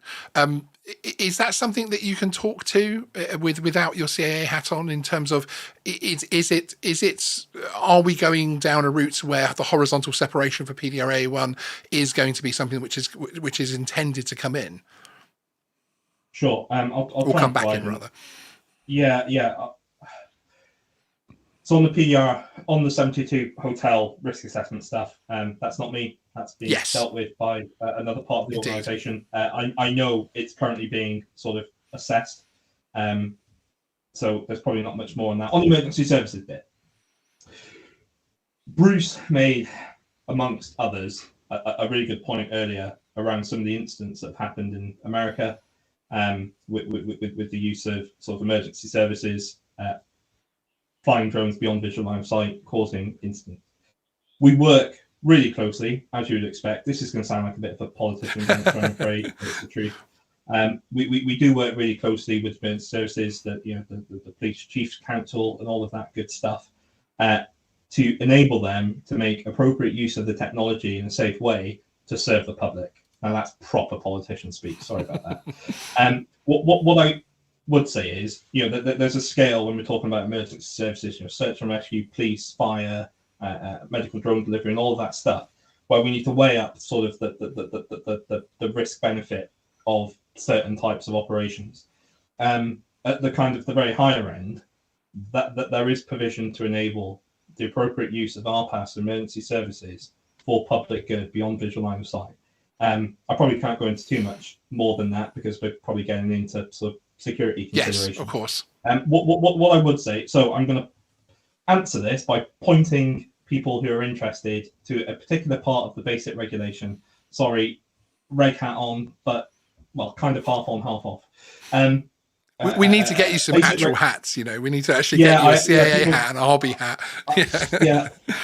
Do you know what? If you get it, I would. Awesome. I'm ordering them tonight. I don't think I can receive gifts, so I probably won't be allowed to do. Good point. So primary legislation, secondary legislation, and acceptable means of compliance and guidance material. That's the structure. The primary piece of regulation affecting a lot of sort of airspace users, but encompassing drones, is called the Basic Regulation 2018-1139. So that's 2018/1139, and that sets out very, very high level principles, of which secondary regulation, which is for us the implementing regulation and the delegated regulation, goes into some more details. Stick with me if you care about emergency services stuff. If you don't, drift off, and I'll click my fingers when I stop talking about this. So go into the basic regulation, look at Article 2, scope, and paragraph 3A, 3 alpha, and that talks about certain exemptions. Read that. I won't go into the details of it now because we'll lose half of our viewers. But if you are a member of the emergency services and you use UAS or things like search and rescue or operate on behalf of the government, open up 2018/1139. Oblique is / for those that don't know. Basic reg, Article 2 scope, paragraph 3A. Read that. We, as far as reasonably practicable, try to enable the emergency services to do what they need to do to serve the public, and we do that. I'm personally of lots of private conversations with the emergency services, with National Police Chiefs Council, and all of these sort of amazing people on how we enable them to make the most efficient use of the technology while still being safe. I could waffle on a bit more. I think I've answered. No, you have. Question. Thank you. No, you have. Thank you. Have a dig at me at the comments. I think it's really and from the emergency services side of things, I think we see so much good done with drones. And you know it's safer as well, of course, because we're using less crewed aviation, we're using less helicopters and that type of thing. It costs less. It's funny to watch a criminal running across a field and getting clobbered by a police dog, all captured on thermals, therefore creating a safer environment for that dog and officers to work within. And I think it's just a thing that's important to ensure that we don't see a situation where we end up curtailing the use of those, basically in those good ways. But thank you for pointing us towards the answer. I appreciate it. Especially since we have had deaths from police helicopters, tragically. And it's one of the biggest drones for good stories is the actual use of police drones by police forces like Lincolnshire police drones, like West Midland police drones units, etc., who are really flying the flag, and North Yorkshire and Dorset, Devon and Cornwall, etc., who are really flying the flag for how you can fly relatively small to medium-sized drones very safely and actually create a lot of good. And I think I would just be very keen to see that we don't get sort of any kind of pushback. But I also realise, as you were saying, we're really niching the conversation on this one. Yeah, we are a little bit. One thing I will say too, it probably doesn't add to the conversation, but it sort of gets off my chest. They are incredibly professionalised organisations. Yes. And the operators, the pilots, are incredibly professional. They've got higher levels of they can demonstrate high levels of competency beyond just the GVC, because they've done other stuff as well. So yes, we're talking about really professional organisations that can provide a really valid argument to the CAA through a safety case to say we can do this safely, and we go, yeah, you can. There's different niches. So on the far end, this is absolutely something we enable, and we do it today. Okay. I don't think you'll find any police force that says that we're constricting them. Yes, cool. So that's the emergency services niche. What about a similar question? 50-meter clearance bubble horizontal for normal specific category flights. Are you talking about PDR 01 here? Yep. Cap 722H? Yeah. I'm going to have to pass the buck on that one. Was not involved. And we have a new one coming out potentially before the end of January, don't we? Before the changes have to be started. So we've got that grace period until the 31st of January. Yeah. Is it which 31 days in January? Yes. I think it is 31st. Which by the way, I'd just like to say the fact that I know all these things is just because there is genuinely a good press office at the CAA that are able to get this comms out to me. I have no insider knowledge. One thing I would like to bring up very quickly is Lee here. Thank you very much for the £9 super chat. You didn't have to do that to raise a question, but I will bring it up, especially as you've done that. Can we please have a push to release the new public consultation for next year, 2023? PPL with C1 drone manufacturers to EU standards would love to know can fly with better UK regs than the A1 CAT sooner. There is the intention for these as we were saying in one of our interviews with Callum, that there is the intention to have these reviews and the consultations start from next year. But I think it again, things take time. There has to be reactions to that, etc., and that type of thing. And I probably, in a nutshell, probably wouldn't expect too much action on that pre the 2026. But I would probably expect us to be ready for it, hopefully, because I certainly think the CAA wouldn't want to have another extension. No, absolutely not. I'm not going to lie and say I know a date when the consultations are going to come out. What I can say truthfully is we want them to come out as soon as we can get them out. We don't want to drag our heels on this one. We don't want to drag our heels on anything for that matter. Yeah. But for the consultations, there's two things that are potentially increase the risk profile. Continuously changing regulation and sort of a misunderstanding of current regulation. So this consultation, or the consultations, perhaps, plural, we want to do them as soon as we can, Clearly, they are exceptionally resource intensive. So I'm not going to say it's going out the door in January, because it's not. There's lots of other things we need to do to keep the lights on. They are very resource intensive to do properly. We want to do them properly, so it will require resource. So, it's not something that people are going to be getting on their doorstep in Skywise in sort of January, February. Yes, excellent. I can almost guarantee that. But coming towards the summer, I need a break, frankly, on Geeksvana. If you could please give me a little bit of distance, just so I can go on holiday and relax a little bit. Yeah, there's a lot of sort of fatigue out there in sort of this faction of the community, the kind of the ones that really want to get involved and get into the weeds of it.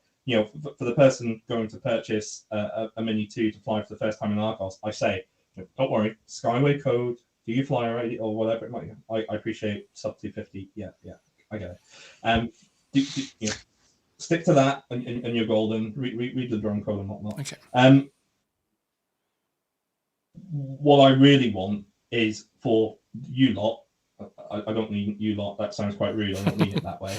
But the people that are passionate, that are experienced, that have been involved in this hobby for a long time and have really valuable things to tell us. Because the CAA, this isn't a statement that needs saying, doesn't know it all. We obviously don't. But between us and the community, I think we've probably got most of the answers. So I guess it's just a plea from Callum, hat off. Please stick with us and please contribute to the consultations. Yes. Please. Yeah, and that's something which I have echoed a lot on the forums in the last few weeks, in terms of people saying this VLOS thing came out of nowhere. Well, actually, there was a consultation where all of the wording in the AMC was there. Now, there is an issue in terms of our public consultations more accessible, but myself and Callum do actually cover that in one of our interviews. And I'm also aware that we are about to tip into 3 hours, and I don't know about you guys, but at some point I'm going to start losing the ability to form cogent sentences. Yes, well, I say cogent sentences. I could, and hopefully, in terms of engagement, I want to thank you guys for coming on. I want to thank for all of your contributions, for everybody being very, very open and honest about this. As I say, this is for people who are passionate about this industry and this hobby, who have come together to try and explain a few things and discuss a few things as well. And I think the level between explain and discuss has been fantastic. I think there have been moments where Callum has exposed himself, where Callum has laid himself bare, as it were, before us. Who were talking about those things clanging under the desk again. And I cannot underestimate, I cannot understate, and I don't care if people think I'm kissing his ass. I cannot understate that it is difficult for somebody who works within the regulatory framework, within the regulatory body, to come on YouTube on a live show with me, for a starter, but with Graham, who, if you see Graham on Facebook, he's not backwards at coming forward, and Mr. Xjet in the corner there, and open himself up to this kind of debate and question. And I've said it a couple of times already. I don't want to sound like you're your number one fanboy, but I'm probably becoming that. But anyway, but thank you. I really do appreciate you taking this much time out of your holiday to come on again, having spent 2 hours an interview with me. You must like me, but thank you. I really do appreciate it. The engagement is superb. Second that, Callum. Thanks, mate. No, clearly I appreciate it. I guess I'll flip that, and it's a thank you from me to you. You provide the mechanism in which we can have these conversations with the regulated community. I obviously thank you to Bruce, and I should probably say a big thank you to Bruce for everything he's doing on YouTube for the past 12 plus years. Again, probably a politician-y response, but I'm going to say it anyway because it's true. A thank you to everybody who leaves comments, constructive or otherwise, and actually watches these things. Because if it's just Sean and I talking and nobody watched it, then it'd be a waste of our collective time. It's the fact that you lot watch it and you provide comments and feedback, again, constructive or otherwise. That's what makes it worthwhile. So thanks for being passionate about the hobby in which you operate, hobby or business, whatever it might be. Indeed. I think it shows. Sorry to interrupt you, but I think that it shows that we can bring these types of opposing views on in a public forum. Shows actually the hope I have for the airspace in the UK in the future is very strong. But Bruce, you're about to say. Yeah, I agree. I think Callum's done a wonderful job here without his CAA hat on. I think he's earned a lot of respect from people by being open, honest, and telling it like it is. I don't think CAA's earned any brownie points, despite Callum's attempts to do that. But that wasn't his job today. And so, yeah, I'd like to thank Callum, because this interface, this connection, be it formal or informal, is incredibly important. We need to have that communication so that when the CAA finally wakes up and realises what they're doing, they've got a channel of communications they can work with. I love how whenever Bruce says something, I feel like I need to caveat, and I need to. he has that razor sharp way of just dropping something in at the end. The fact the CAA and FAA are just a bunch of arseholes is nothing to do with this. But here you go, boof. My wife.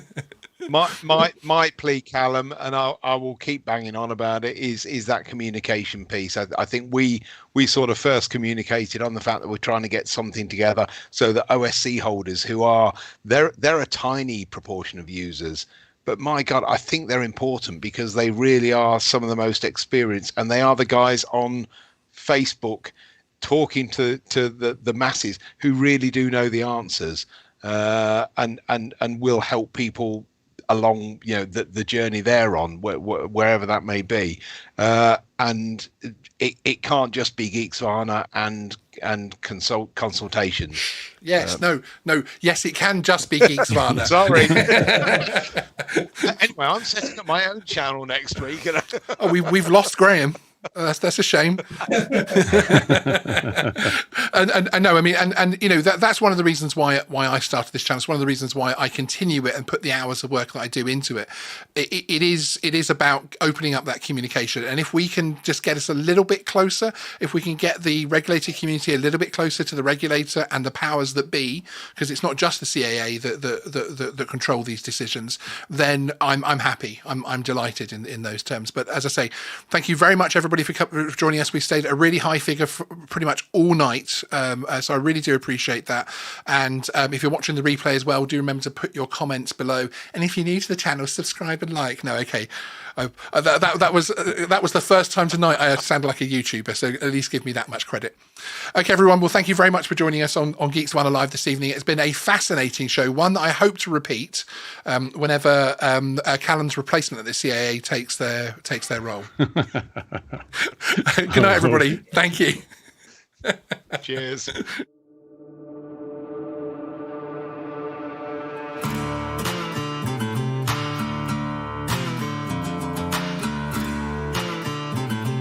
Razor, you shoot.